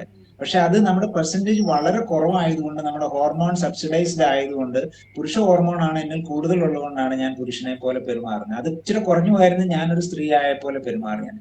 അത് അമ്മയിൽ നിന്ന് ലഭിക്കുന്നത്. രണ്ടാമത്തെ ഒരു പ്രശ്നം ഓവർ എക്സ്പോഷറില്ല. മറ്റേത് റിസെപ്റ്റിവിറ്റി സിൻഡ്രോം എന്ന് പറയും. അതായത് ഒരു ഭ്രൂണം വളരുമ്പോ ഈ അമ്മയിൽ നിന്ന് ഒരു ആൺ ശരീരമാണ്, പക്ഷെ അമ്മയിൽ നിന്ന് സ്വീകരിക്കേണ്ടത് ആൻഡ്രോജൻ ആണെങ്കിൽ ആ ഹോർമോൺ സ്വീകരിക്കുന്നതിന് ഈ ഭ്രൂണത്തിന് കഴിയാതെ വരുന്ന, അതിന് റെസിസ്റ്റൻസ് ഉണ്ടാകും. അപ്പം ആൺ ശരീരത്തിൽ കൂടുതൽ ആൻഡ്രോജൻ സ്വീകരിക്കേണ്ടതാണ്, പക്ഷെ നിർഭാഗ്യവശാൽ അത് സ്വീകരിക്കാൻ കഴിയാത്ത ഒരു ആന്റി റെസപ്റ്റിവിറ്റി സിൻഡ്രം എന്ന് പറയും. അപ്പം അത് സ്വീകരിക്കാൻ കഴിയാതെ വരുന്ന ഒരു അവസ്ഥയിൽ ഈസ്ട്രജൻ ഹോർമോൺ കൂടുതലുള്ള ഒരു ആൺകുട്ടിയായിട്ട് ജനിക്കും. അപ്പൊ ജനിച്ചു വരുമ്പോൾ വളർന്നു വരുമ്പോൾ അത് ഒരു 8, 9, 10 വയസ്സൊക്കെ ആ പ്യൂബിക് പീരീഡിലാകുമ്പോൾ അത് കൂടുതൽ പ്രകടമാവുള്ളൂ ആ ആൾക്ക് പോലും. ഒരു 5 വയസ്സ് മുതലൊക്കെ ഇവർക്ക് തന്നെ തോന്നി തുടങ്ങുമെങ്കിലും അവർക്ക് ഈ ഇതൊന്നിനെ കുറിച്ചോ ആ കാലഘട്ടത്തിൽ അറിവില്ലാത്തത് കൊണ്ട് അവർക്ക് മനസ്സിലാവും. അവർ വിചാരിക്കുന്ന എനിക്ക് എന്തോ ഒരു പ്രശ്നമുണ്ട്, ഞാൻ എന്തിനാ പെൺകുട്ടികളുടെ കൂടെ പോയിരിക്കുന്നത്, അല്ലെ ഞാൻ എന്തിനാ ആണല്ലല്ലോ, ഞാൻ പെണ്ണല്ലല്ലോ എന്ന് അവരുടെ മനസ്സിൽ തോന്നുമെങ്കിൽ അവർക്കത് പറയാനോ അത് തിരിച്ചറിയാനോ എന്നുള്ള ഒരു കഴിവുള്ള കാലഘട്ടം. അത് കുറച്ചുകൂടെ വരുന്നത് അവരുടെ ഒരു മെച്ചുർ ആവുന്ന ഒരു പ്യൂബിക് പീരീഡിൽ വരുമ്പോഴാണ് അവർ അറിയുന്നത് ഞാൻ ആണല്ല, എന്റെ ശരീരം മാത്രമുള്ള എനിക്ക് സ്ത്രീകൾ. അപ്പൊ അവർ മെല്ലെ ക്രോസ് ഡ്രസ്സിങ് ഒക്കെ ആരും കാണാതെ അമ്മയുടെ ചുരിദാർ എടുത്തിടും, സാരി എടുത്ത് നോക്കും, ആരും കാണാതെ കണ്ണെഴുതും, പൊട്ടുതൊടും, അങ്ങനെയൊക്കെ ഉണ്ട്. എനിക്ക് ആന്ധ്രാപ്രദേശിലുള്ള ഒരു പാസ്റ്റർ ഉണ്ടായിരുന്നു എൻ്റെ കൂടെ. ഒരു ചെറിയൊരു പാസ്റ്ററൊക്കെ ആയിരുന്നു. അവർ ട്രാൻസ്ജെൻഡർ ആണ്. അപ്പൊ അവർ എൻ്റെ കൂടെ വന്ന് കുറച്ചുനാൾ അവർ ബോംബെയിൽ ഞങ്ങളുടെ സ്റ്റാഫായിരുന്നു. അപ്പൊ അവൾ എന്നോട് എപ്പോഴും ഒരു കഥ പറയാൻ, അമ്മയോട് ഇങ്ങനൊക്കെ പറഞ്ഞപ്പോ അമ്മ പാസ്റ്റർ എടുത്തുകൊണ്ട് ഈ തലയെ കൈ വെച്ച് പ്രാർത്ഥിപ്പിക്കും. അപ്പൊ അവള് പറയുന്നത് ഞാൻ തിരിച്ചു വരുമ്പോ എനിക്ക് എന്റെ പ്രശ്നം മാറുന്നില്ല, പിറ്റേ ദിവസം അമ്മ കൊണ്ടുപോയി പാസ്റ്റർ തലയെ കൈ വെച്ചു. ഇതിങ്ങനെ ആവർത്തിച്ചുകൊണ്ടിരുന്നു. കാരണം ഇത് അങ്ങനെ മാറിയത് ജനിതകപരമായ ഒരു കാര്യമാണല്ലോ. ഇത് അങ്ങനെ മാറുന്ന ഒരു കാര്യം ദൈവത്തിന്റെ ഒരു സൃഷ്ടിയാണ്. അപ്പൊ ദൈവം സൃഷ്ടി ആയതുകൊണ്ട് തന്നെ അപ്പൊ ആ കൊച്ചു ഭയങ്കര ഒരു ട്രോമയിലേക്ക് പോയി ഇത് കാരണം. പിന്നെ അവസാനം അവർ പള്ളി വിട്ട് പുറത്തു പോയിട്ട് അങ്ങനെ ബോംബെ വന്നിട്ടാണ് പിൽക്കാലത്ത് ഞങ്ങളുടെ കൂടെ വർക്ക് ചെയ്യുന്നത്. കുറെ നാൾ എൻ്റെ കൂടെ വർക്ക് ചെയ്തിരുന്ന ഒരാളാണ്. അപ്പൊ ഞാൻ ഉദാഹരണം പറഞ്ഞത് ഇങ്ങനെയുള്ള ക്രോസ് ഡ്രസ്സിങ് ഒക്കെ. അപ്പൊ ഇവളെ അമ്മ പുറത്തു പോകുമ്പോ അമ്മയുടെ സാരി എടുത്തു കൊടുക്കും, ചുരിദാർ ഇട്ട് പോകും, കൊച്ചുകുട്ടിയായിരിക്കും പോകുന്നത്. ഇത് അങ്ങോട്ടും ഉണ്ട്, പെൺകുട്ടികൾക്കും ആൺകുട്ടികൾക്കും ഈ ഒരു പ്രതിഭാസമാണ്. അപ്പം ഇതാണ് ഒറ്റ വാക്കിൽ ഇവരുടെ ഒരു ജനിതകപരമായ ഘടന രൂപപ്പെടുത്തുന്നത്. പിന്നെ ഇവരുടെ തലച്ചോറിനകത്തും ആ വ്യത്യാസങ്ങളുണ്ട്. നമ്മുടെ ബ്രെയിൻ സ്റ്റഡീസ് ഒക്കെ ഒരുപാട് നടത്തിയിട്ടുള്ളതിലൊക്കെ നമ്മുടെ ബ്രെയിനിന്റെ സ്ട്രക്ചറിനകത്തും കൃത്യമായ വ്യത്യാസം ഉള്ളതായിട്ട് ആധുനിക പഠനങ്ങൾ തെളിയിച്ചു. അപ്പൊ ഇത് ഞാൻ ഒറ്റ വാക്കിൽ പറഞ്ഞാൽ പൂർണ്ണമായും ജനിതകപരമായ ഒരു പ്രതിഭാസമാണ്. ഇതൊരു വൈകല്യമല്ല, ഇതൊരു അബദ്ധമല്ല, ഇതൊരു മിസ്റ്റേക്ക് അല്ല. ചിലർ പറയുന്നുണ്ട് ദൈവത്തിന്റെ സൃഷ്ടിപ്പിൽ വന്നുപോയ ഒരു അബദ്ധമാണ്, മിസ്റ്റേക്ക്. അങ്ങനെയൊന്നുമല്ല, ദൈവത്തിന്റെ കൃത്യമായ സൃഷ്ടിയാണ്. ദൈവം ഇവരെ അക്നോളജ് ചെയ്യുന്നുണ്ട്. നമുക്കത് വേദപുസ്തകമായി സംസാരിക്കുമ്പോൾ ഞാൻ അതിനെക്കുറിച്ച് പറയാം. അപ്പൊ കൃത്യമായ ഒരു സൃഷ്ടിയാണ്. അങ്ങനെയാണ് ഇത്തരം കുട്ടികൾ ജനിക്കുന്നത്. ഒരു ട്രാൻസ്ജെൻഡർ ആവുന്നതിൽ അമ്മയ്ക്ക് എന്തെങ്കിലും ബോധപൂർവമായ പങ്കില്ല, കുട്ടിക്ക് എന്തെങ്കിലും ഒരു പങ്കില്ല. ഇത് 100% ജനിതകപരമായി പ്രകൃതിയാൽ സംഭവിക്കുന്ന ഒരു കാര്യമാണ്. അതുകൊണ്ട് ട്രാൻസ് എന്ന് പറയുന്നത് ഒരു പ്രതിഭാസം മാത്രമാണ്, അതൊരു പ്രശ്നമല്ല എന്നാണ് ഞാൻ അതിന്റെ സയന്റിഫിക് ആയിട്ട് അത്രയും മാത്രമേ പറഞ്ഞു വയ്ക്കുന്നത്. ഓക്കെ. അപ്പൊ അവരുടെ ഇടയിലുള്ള എങ്ങനെയാണ് അച്ഛന്റെ സുവിശേഷവും സാമൂഹികമായിട്ടുള്ള പ്രവർത്തനങ്ങളൊക്കെ? സിസ്റ്റർ, വളരെ സങ്കീർണമായ ഒരു ഘടനയാണ് ഈ ട്രാൻസ് കമ്മ്യൂണിറ്റി. ഞാൻ കേരളത്തിന്റെ പശ്ചാത്തലത്തിൽ നിന്ന് പറയാം, കാരണം നമ്മുടെ കേൾവിക്കാർ കൂടുതലും കേരളീയരായിരിക്കുമല്ലോ. എന്നാൽ നോർത്ത് ഇന്ത്യയിൽ ഇതല്ല സ്ഥിതി, അവിടെ വ്യത്യാസമാണ്. കേരളത്തിലെ ഒരു കൺസെപ്റ്റും കേരളത്തിലെ ഒരു ലൈഫ് സ്റ്റൈലും കൾച്ചറൊക്കെ കംപ്ലീറ്റ് വ്യത്യാസമാണ്. ബോംബെയിലൊക്കെ നമ്മുടെ ഒരു ഹിജറ കൾച്ചറാണ് കാണുന്നത്. അതായത് കുറെ ട്രാൻസ്ജെൻഡേഴ്സ് ഒരുമിച്ച് താമസിക്കുന്ന ഒരു പല ഹിജറകൾ. അപ്പൊ ബോംബെയിൽ തന്നെ 8 ഘരാനകളാണ്, 8 കുടുംബങ്ങളാണ്. ആ കുടുംബങ്ങളിലാണ് ആയിരക്കണക്കിന് ട്രാൻസ്ജെൻഡേഴ്സ് ഉള്ളത്. ഏതെങ്കിലും ഒരു കുടുംബത്തിൽ പെടാത്ത ആരും ബോംബെയിൽ ഇല്ല, പെട്ടേ പറ്റുള്ളൂ. അപ്പം അത് വലിയൊരു എക്സ്പ്ലോയിറ്റേറ്റീവ് സ്ട്രക്ചറാണ്. ഭയങ്കര ചൂഷണം അതിനകത്ത് നടക്കുന്നുണ്ട്. അതിനകത്തൊന്ന് പുറത്തു വരാൻ അവർക്കൊട്ട് കഴിയത്തില്ല. എന്നാൽ കേരളത്തിൽ അത്തരം ഒരു ഹിജറ സംവിധാനം ശക്തമല്ല. കേരളത്തിൽ ഇൻഡിപെൻഡന്റ് ട്രാൻസ്ജെൻഡേഴ്സ് ആണ് കൂടുതലുള്ളത്. സിസ്റ്റർ, ഇവരുടെ പ്രധാന പ്രശ്നം എന്ന് പറയുന്നത് ഇവരെല്ലാം തന്നെ കുടുംബത്തിൽ നിന്ന് അകറ്റപ്പെട്ടവരോ സ്വമേധയാ പുറത്തു പോയവരോ ആണ്. അതിന് കാരണം നമുക്കറിയാലോ, നമ്മുടെ ഒരു സോഷ്യൽ സ്ട്രക്ചറിനകത്ത്, ഒരു സിസ്റ്റത്തിനകത്ത് ഒരു ട്രാൻസ്ജെൻഡർ ഒരു കുട്ടി ഉണ്ടെന്ന് പറഞ്ഞാൽ ആ അപ്പനും അമ്മയ്ക്കും നാണക്കേടാണ്, ആ സമൂഹത്തിന് നാണക്കേടാണ്, കുടുംബത്തിന് നാണക്കേടാണ്. പ്രത്യേകിച്ചും അയാളെ മൂത്ത സിസ്റ്റേഴ്സിനെ കെട്ടിക്കാനുണ്ടാവും, അല്ലെ ഇളയ പെങ്ങന്മാരെ കെട്ടിക്കാനുണ്ടാവും, അല്ലെ ആ ചേട്ടന്മാരെ അനിയന്മാരൊക്കെ അവർക്ക് കല്യാണം നടക്കുകയല്ല. അപ്പം എല്ലാവരും ഇവരെ കുറ്റപ്പെടുത്തും, നീ ഇങ്ങനെ മനഃപൂർവ്വം നടക്കുകയാണ്, മാറി നടത്തുക പറയും. അപ്പം ഇവർക്കറിയാം അങ്ങനൊന്നും ഒരു സുപ്രഭാതത്തിൽ മാറാൻ പറ്റുന്ന സംവിധാനം അല്ല ഇത്, കാരണം ജനിതകപരമാണ്. അപ്പൊ എന്ത് ചെയ്യും, വീട്ടുകാരെ പ്രതി ഇവരെല്ലാവരും വെളിയിലേക്ക് വരിക ചെയ്യുക. ഞങ്ങൾ പ്രതി വീടിനൊരു പ്രശ്നം ഉണ്ടാക്കണ്ട, അല്ലെ പെങ്ങളുടെ കല്യാണം നടക്കാതിരിക്കണ്ട, ചേട്ടന്റെ കല്യാണം നടക്കാതിരിക്കുക, അപ്പനും അമ്മയ്ക്ക് ഒരു നാണക്കേട് വേണ്ട എന്ന് പറഞ്ഞ് ഇറങ്ങിപ്പോരുന്നവരാണ് ബഹുഭൂരിപക്ഷ ആളുകൾ. ഇറക്കി വിടുന്നവരും അതുപോലെ തന്നെയാണ്. വീട്ടിൽ നിന്ന് ഇറക്കി പോകേണ്ടി വരുന്ന ധാരാളം ആളുകൾ. അങ്ങനെയുള്ള ആളുകളെല്ലാം വന്ന് വരുന്നത് സ്ട്രീറ്റിലേക്കാണ്. കാരണം ഇവരൊക്കെ പഠിച്ചുകൊണ്ടിരുന്നവരായിരിക്കാം. മെയിൻ ആയിട്ട് ഇവരുടെ ഡ്രോപ്പ് ഔട്ട്സ് ആണ് കൂടുതലും. സ്കൂൾ കോളേജിൽ നിന്ന് തന്നെ ഡ്രോപ്പ് ഔട്ട്, അവർക്ക് പഠിക്കാൻ പറ്റുന്നില്ല. പ്രത്യേകിച്ച് ഈ കുട്ടികൾ നമ്മുടെ പിയർ ഗ്രൂപ്പുകളിലൊക്കെ ഇവർക്ക് ഭയങ്കര പ്രഷറാണ് ഉണ്ടാകുന്നത്. സ്കൂളിലും കോളേജിലൊക്കെ പോകുമ്പോൾ മറ്റുള്ള പിള്ളേർ കളിയാക്കുക, കാരണം ഇവർ ക്രോസ് ഡ്രസ് ചെയ്തല്ല പോകുന്നത്, ആണായിട്ടാണ് പോകുന്നത്, പക്ഷേ സംസാരിക്കുമ്പോൾ കുണുങ്ങുന്നു, നാണം കുണുങ്ങുന്നു. ഇതിന്റെയൊക്കെ അപമാനം ഏറ്റുവാൻ കഴിയാതെ വണ്ണം ഇവർ സ്കൂൾ കോളേജുകൾ അവസാനിപ്പിച്ച് പുറത്തു വരും. അപ്പൊ പ്രധാനമായിട്ട് ഇവരുടെ പ്രശ്നം വിദ്യാഭ്യാസം മുടങ്ങിപ്പോകുന്നു. അപ്പൊ ഞങ്ങള് ചെയ്തിട്ടുള്ള അടിസ്ഥാനപരമായ പ്രശ്നം, വിദ്യാഭ്യാസം മുടങ്ങിപ്പോകുന്ന കുട്ടികളെ അങ്ങനെ ട്രാൻസ്ജെൻഡേഴ്സ് ഈ തുടർന്ന് പഠിക്കാൻ ആഗ്രഹിക്കുന്നെങ്കിൽ അവരുടെ പഠനം തുടരുക എന്നുള്ളതാണ് ഞങ്ങളുടെ പ്രധാനപ്പെട്ട വിഷയം. അതുകൊണ്ട് മാർത്തോമാ സഭ വളരെ ഗൗരവമായിട്ട്, ഞാൻ എൻ്റെ സഭയുടെ ഒരു എന്താ പറയുന്ന പുകഴ്ത്തി പറയല്ല, ഇങ്ങനെയുള്ള ഒരുപാട് വെല്ലുവിളികളുള്ള പ്രസ്ഥാനങ്ങളൊക്കെ ഏറ്റെടുക്കാൻ. ഞാൻ മുംബൈയിലെ ചുവന്ന തെരുവിലെ പ്രസ്ഥാനങ്ങൾ, അതുപോലെ മുംബൈയിലെ ഡംപിംഗ് ഗ്രൗണ്ടിലുള്ള വേസ്റ്റ് പറക്കുന്ന കുട്ടികൾ, അവിടെയൊക്കെ ഭയങ്കര ഗുണ്ടായിസം നിലനിൽക്കുന്ന സ്ഥലം. അവിടൊക്കെ പോയി സഭ ഈ പ്രവർത്തനം തുടങ്ങുന്നു. ഞങ്ങളുടെ അങ്ങനെ സമർപ്പിതരായ അച്ഛന്മാരുണ്ട്. അപ്പൊ അങ്ങനെ ഉള്ള ആ ഒരു ഇതുള്ളത് കൊണ്ട് ഇത്തരം ഒരു വെല്ലുവിളി ഏറ്റെടുക്കാനും ഞങ്ങളുടെ സഭയ്ക്ക് സാധിച്ചു. അതുകൊണ്ട് ഞങ്ങൾ ഇങ്ങനെയുള്ള കുട്ടികളെ പ്രത്യേകിച്ച് അവരുടെ വിദ്യാഭ്യാസം ഞങ്ങൾ നിശ്ചയമായിട്ടും കണ്ടിന്യൂ ചെയ്യുന്നതെന്ന് ഉറപ്പാക്കണം. അവർക്ക് പഠിക്കാനുള്ള സാമ്പത്തിക സഹായം, സംവിധാനം, ഹോസ്റ്റലുകളൊക്കെ ഞങ്ങൾ ഒരുക്കി കൊടുക്കുന്നുണ്ട്. അതാണ് ഞങ്ങൾ ഒന്നാമത് ചെയ്യുന്നത്. രണ്ടാമത് ചെയ്യുന്നത്, സിസ്റ്ററെ, ഇവരിൽ കുറച്ചു പേരൊക്കെ സെക്സ് വർക്കേഴ്സാണ്. എല്ലാവരും അല്ല, അതിന് ജീവിക്കാൻ വേറെ നിവർത്തിയില്ല. ഇവർ പുരുഷന്മാരൊക്കെ തന്നെയാണ്, ചിലരൊക്കെ സർജറി ചെയ്തിട്ടുണ്ടാകും, അതിനെക്കുറിച്ച് ഞാൻ പറയാം. അപ്പൊ ഇവര് സെക്സ് വർക്കേഴ്സാണ്. എന്തുകൊണ്ടാണ് സെക്സ് വർക്കിന് പോകുന്നതെന്ന് ചോദിച്ചാൽ, സിസ്റ്ററിന് അറിയാം, നമുക്ക് 3 നേരം ഭക്ഷണമുണ്ട്, നമുക്ക് കയറി കിടക്കാൻ ഒരു വീടുണ്ട്. ഇവർക്ക് ഭക്ഷണം കൊടുക്കാൻ ആരുമില്ല, ഒരു തൊഴിൽ കൊടുക്കാൻ ആരുമില്ല, ഒരു വീട് ആരും കൊടുക്കുന്നില്ല, വാടകയ്ക്ക് പോലും ആരും വീട് കൊടുക്കത്തില്ല. അപ്പൊ അങ്ങനെയുള്ള സാഹചര്യങ്ങൾ, ഇവർക്കും എവിടെയെങ്കിലും രാത്രി ഒന്ന് ഉറങ്ങണ്ടേ, ഇവർക്ക് 3 നേരം ആഹാരം കഴിക്കണ്ടേ, എവിടുന്നാ പണം? അപ്പൊ ഏറ്റവും എളുപ്പം പണം ഉണ്ടാക്കാൻ പറ്റുന്നത് രാത്രിയിൽ ഒരുങ്ങി വെളിയിൽ ഇറങ്ങുക എന്നുള്ളതാണ്. നമ്മൾ അതിനെ പ്രോത്സാഹിപ്പിക്കുന്നൊന്നുമില്ല, പക്ഷെ നമ്മൾ അവരോട് നോന്ന് പറയുന്നില്ല. കാരണം ഈ കേരളത്തിൽ 25,000-ഓളം ട്രാൻസ്ജെൻഡേഴ്സ്, അവരില് ഒരുപാട് ആളുകൾ സെക്സ് വർക്ക് ചെയ്യുന്നവരുണ്ട്.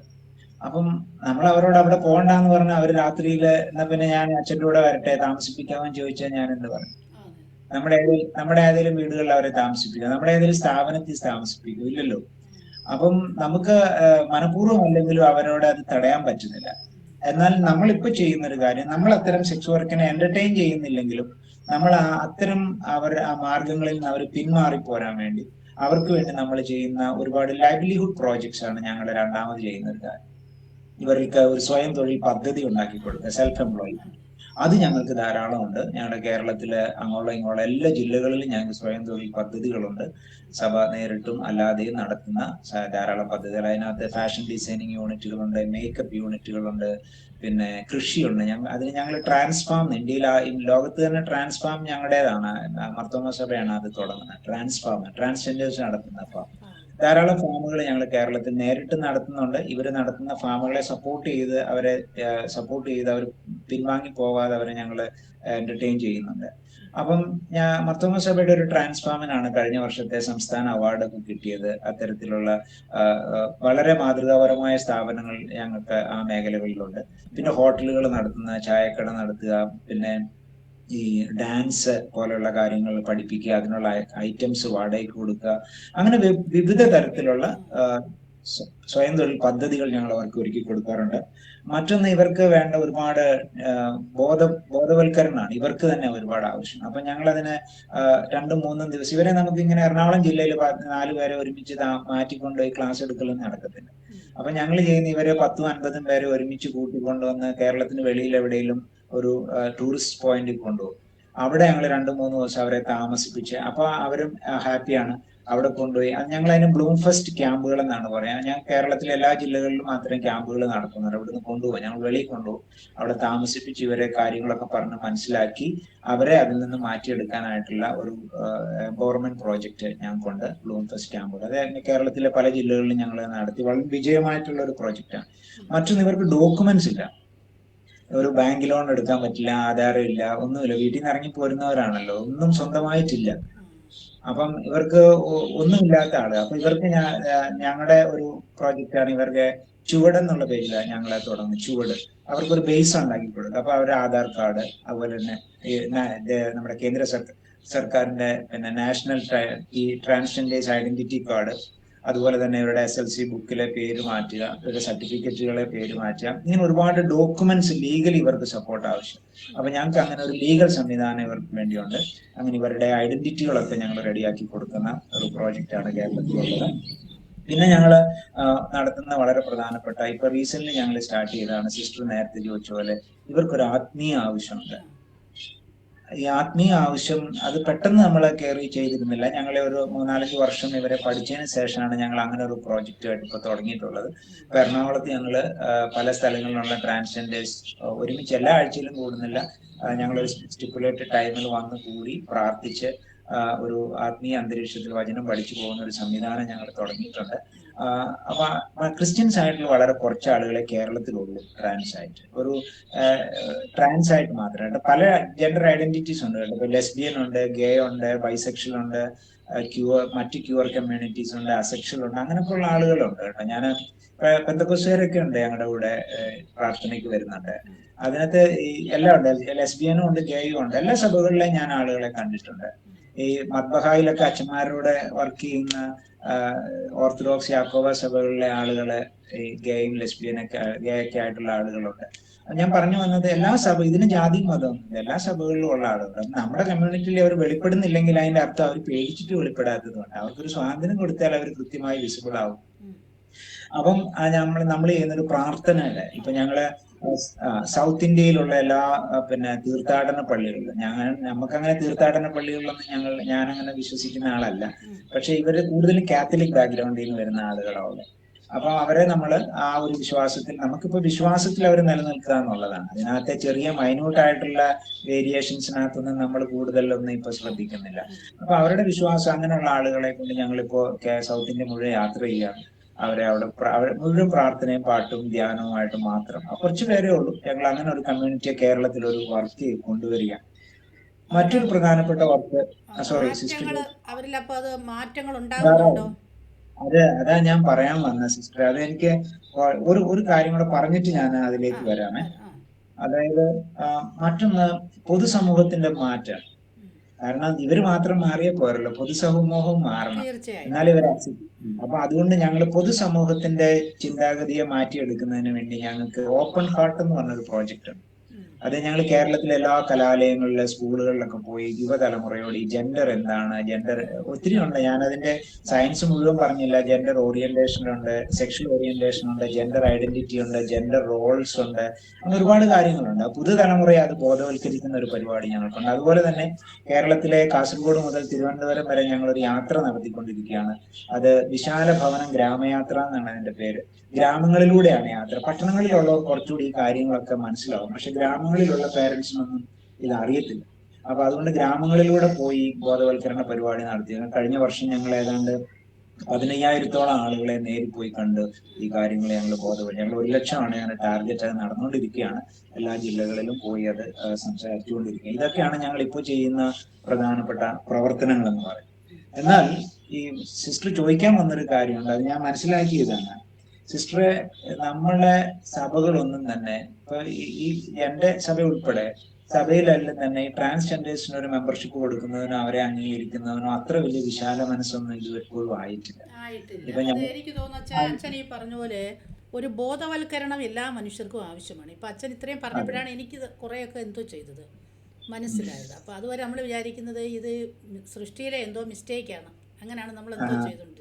അതെ, അങ്ങനെയല്ല സിസ്റ്റർ. അപ്പം ഇതിന് പ്രശ്നം വെച്ചാൽ സഭകളൊന്നും തന്നെ ഇവരെ അംഗീകരിക്കുക, ഇവർക്ക് ഒരു സ്പേസ് കൊടുക്കുകയോ ചെയ്യുന്നില്ല. ഇപ്പൊ കാത്തലിക് ചർച്ച് ആണെങ്കിൽ ഇവരെ പള്ളിയിൽ വരാനും അവരുടെ മെമ്പറാണെങ്കിൽ പള്ളിയിൽ പോകാനും കുർബാന കൊള്ളാനൊക്കെ സമ്മതിക്കും. പക്ഷെ അവർക്കൊരു കല്യാണമോ അവരുടെ ഒരു ആവശ്യമോ ഒന്നും വന്നാൽ ഇവര് സപ്പോർട്ട് ചെയ്യുന്നില്ല. അത് പോപ്പിന്റെ കൃത്യമായ ഒരു ഗൈഡ് ലൈൻ ഉണ്ട്, അത് അങ്ങനെ പാടില്ല എന്നുള്ളത്. മറ്റു സഭകളിലൊന്നും പിന്നെ ചിന്തിക്കാനേ പറ്റുന്നില്ല. അപ്പൊ അങ്ങനെയൊക്കെ ഉള്ളത് കൊണ്ട് തന്നെ ഇപ്പം ഞാൻ ഉൾപ്പെട്ട് നിൽക്കുന്ന എന്റെ സഭയിൽ തന്നെ അത്ര വെൽക്കമിംഗ് ഒന്നും അല്ല ഈ ട്രാൻസ്ജെൻഡേഴ്സ് എന്ന് പറയുന്നത്. ഞങ്ങൾ ഈ വലിയ പ്രോജക്റ്റ് ഒക്കെ തുടങ്ങിയിട്ടുണ്ടെങ്കിലും ഭൂരിപക്ഷം ആളുകൾ അത്തരം ഒരു വെൽക്കമിംഗ് ഒന്നും അല്ല. ഇവരെ പള്ളികളിലൊക്കെ മെമ്പർഷിപ്പിന് കൊടുത്തിട്ട് റിജക്ട് ചെയ്ത സംഭവങ്ങളൊക്കെ ഉണ്ട്. ഇപ്പൊ ഞാൻ ഞങ്ങളുടെ സഭയുടെ മെത്രാപ്പോളിത്തോട് റിക്വസ്റ്റ് ചെയ്തിട്ടുണ്ട്, അതൊരു സഭയുടെ ഒരു പോളിസി ആയിട്ട് തന്നെ വരണം. എങ്കിൽ മാത്രമേ ഒരു ട്രാൻസ്ജെൻഡറിന് മെമ്പർഷിപ്പ്, അല്ലാതെ ഒരു മെമ്പർഷിപ്പ് ചോദിച്ചാൽ പള്ളിയിൽ എല്ലാവരും കൂടെ അതിനെ എതിർക്കുകയാണ് ഇപ്പൊ ചെയ്യുന്നത്. അതെന്താണ് കാരണം? ജനത്തിന് ഒരു അതെ, ഒന്നാമത് സിസ്റ്റർ, ഇതൊരു സ്റ്റിഗ്മയാണ്. കുറെ കാലമായിട്ട് ഈ ട്രാൻസ്ജെൻഡേഴ്സിന് അവരുടെ ഒരു സ്റ്റിഗ്മയുണ്ട്, അതുപോലെ തന്നെ പൊതുസമൂഹത്തിനുണ്ട്. കാരണം അവർക്കും ഈ ട്രാൻസ്ജെൻഡേഴ്സിനെ അംഗീകരിക്കാനായിട്ട് ബുദ്ധിമുട്ടാണ്. കാരണം എപ്പോഴും നമുക്കൊരു പ്രശ്നമുള്ള എന്താന്ന് ചോദിച്ചാല് നമ്മൾ ഈ വെളിയിൽ കാണുന്ന കുറച്ച് ട്രാൻസ്ജെൻഡേഴ്സിനെ വെച്ചിട്ടാണ് നമ്മൾ എല്ലാവരെയും അളക്കുന്നത്. ഞാൻ പല ഇന്റർവ്യൂവിലും പറഞ്ഞിട്ടുള്ള ഒരു കാര്യമാണ്.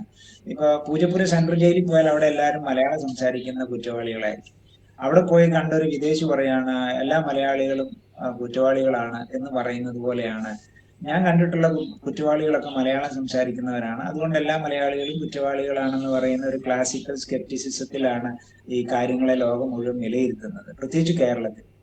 അവർ ഈ ട്രെയിനെ കാണുന്ന കൈയൊട്ടി പിരിക്കാൻ വരുന്നവരും ഉപദ്രവിക്കുന്നവരുമായ കുറച്ചു പേരൊക്കെ ഉണ്ട്.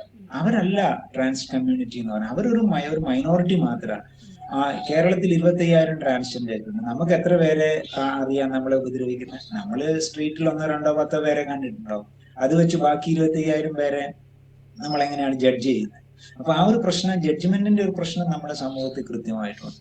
നമ്മളിപ്പോഴും ട്രാൻസ്ജെൻഡേഴ്സിനെ മനസ്സിലാക്കുന്ന ബോംബെയിലെയും സ്ട്രീറ്റിലൊക്കെ കാണുന്ന കുറച്ചു പേരെ വെച്ച് അങ്ങനല്ല. അവർ കുറച്ചു പേരേ ഉള്ളൂ. അവര് മുഖാന്തരം എൻ്റയർ കമ്മ്യൂണിറ്റി എന്തിനാണ് അവമതിക്കപ്പെടുന്നത്? ആക്ച്വലി അച്ഛാ അവരും മനുഷ്യരല്ലേ, നമ്മളെ പോലെ ദേഹം ദേഹി ആത്മാവുള്ള ദൈവ ദൈവത്തിന്റെ കൃത്യമായ സൃഷ്ടിപ്പിൽപ്പെട്ട ആളുകളാണ് അവര്. എന്നാൽ ഈ പഴയ ഞാൻ വേദപുസ്തകത്തിലെ കാര്യം സിസ്റ്റർ ചോദിക്കുകയാണ്, ഞാൻ പറയാം. അല്ലെങ്കിൽ നമുക്ക് ഈ കാര്യം, അപ്പം ഈ സഭകൾക്കകത്ത് മെമ്പർഷിപ്പുകൾ കൊടുക്കാത്തത് കൊണ്ട് തന്നെ കേരളത്തിലെ ട്രാൻസ്ജെൻഡേഴ്സ് ഇപ്പോൾ ഒരു പുതിയ ഒരു മൂവ്മെന്റ് തുടങ്ങിയിട്ടുണ്ട്. അവർ മെട്രോപൊളിറ്റൻ കമ്മ്യൂണിറ്റി ചർച്ച് എന്ന് പറയുന്ന ന്യൂയോർക്ക് ബേസ്ഡ് ആയിട്ടുള്ള ഒരു അമേരിക്കൻ ചർച്ച് ഉണ്ട്. ആ അമേരിക്കൻ ചർച്ചുമായിട്ടുള്ള ഒരു എഴുത്തുകുത്തുകളൊക്കെ ഞങ്ങൾ നടത്തിയിട്ടുണ്ട്. അപ്പം കേരളത്തിലെ സഭകൾ ഇവരെ സ്വീകരിക്കുന്നില്ലെങ്കിൽ ഇവരെ എൻ്റയർ കമ്മ്യൂണിറ്റി കേരളത്തിലൊരു മെട്രോപൊളിറ്റൻ കമ്മ്യൂണിറ്റി ചർച്ച് രൂപപ്പെടുത്തുന്നതിനുള്ള ശ്രമം, മീറ്റിങ്ങുകളൊക്കെ നടന്നിട്ടുണ്ട് ഇതിനോടകം. അവരുമായിട്ടുള്ള സംസാരങ്ങളൊക്കെ ഞാൻ ഉൾപ്പെടെ നടത്തിയിട്ടുണ്ട്. അപ്പൊ അവർക്കൊരു സ്പേസ് വേണം. സഭകൾക്ക് വേണ്ടെങ്കിൽ അവർക്ക് ദൈവത്തെ വേണം, സഭകൾക്ക് അവരെ വേണ്ടെങ്കിലും അവർക്ക് ദൈവത്തെയും കർത്താവിനും വേണം. സിസ്റ്റർ ഒരു കാര്യം അറിയണം, ഒരുപാട് ക്രിസ്ത്യൻ ട്രാൻസ്ജെൻഡേഴ്സ് മതം മാറിപ്പോയിട്ടുണ്ട്, മുസ്ലിമോ ഹിന്ദു ആയി പോയിട്ടുണ്ട്. അതിന്റെ പ്രധാന കാരണം അവർക്ക് സഭയ്ക്കകത്തൊരു അക്സെപ്റ്റൻസ് ഇല്ലാത്തതുകൊണ്ടാണ്. ഇപ്പോഴും എന്നോട് നിലവിളിക്കുന്ന ആളുകളുണ്ട്, വെച്ചാൽ ഞങ്ങള് ആരും ഇല്ലാഞ്ഞുകൊണ്ട് ഞങ്ങളിപ്പോ ഹിന്ദു മതത്തിലാണ് വിശ്വസിക്കുന്നത്, അമ്പലങ്ങളിലാണ് പോകുന്നതെന്ന് പറയുന്ന ഒരുപാട് പേരുണ്ട്, ഒന്നിനും ഒന്നല്ല. അപ്പൊ അങ്ങനെയുള്ള ആളുകൾ പോകും. ഇപ്പോഴും ഞങ്ങളുടെ കൂടെയുള്ള പലരും പറയുന്നുണ്ട്, അച്ഛാ ഞങ്ങൾക്ക് പള്ളിയിൽ ഒരു അക്സെപ്റ്റൻസ് കിട്ടിയില്ല, ഞങ്ങളും എത്ര നാളായി ഇങ്ങനെ പിടിച്ചു നിൽക്കുന്നത്. അപ്പൊ അവർക്ക് അവരുടെ വിശ്വാസത്തിൽ വളരണമെന്നും നിലനിൽക്കണമെന്നൊക്കെ ആഗ്രഹമുണ്ട്. പക്ഷെ കേരളത്തിലെ സഭകൾക്കൊന്നും ഇപ്പോഴും അത്തരത്തിലുള്ള ഒരു വിവേകബുദ്ധി അത്തരത്തിൽ ഉയർന്നിട്ടില്ല. ഏതെങ്കിലുമൊക്കെ തരത്തിലൊരു മൂവ്മെന്റ് ആരംഭിച്ചത് എന്റെ സഭ മാർത്തോമാ സഭയാണ്. അതിലെനിക്ക് ഒത്തിരി അഭിമാനമുണ്ട്. ആ മാർത്തോമാ സഭയിൽ വലിയ മാറ്റങ്ങൾ വന്നു തുടങ്ങിയിട്ടുണ്ട്.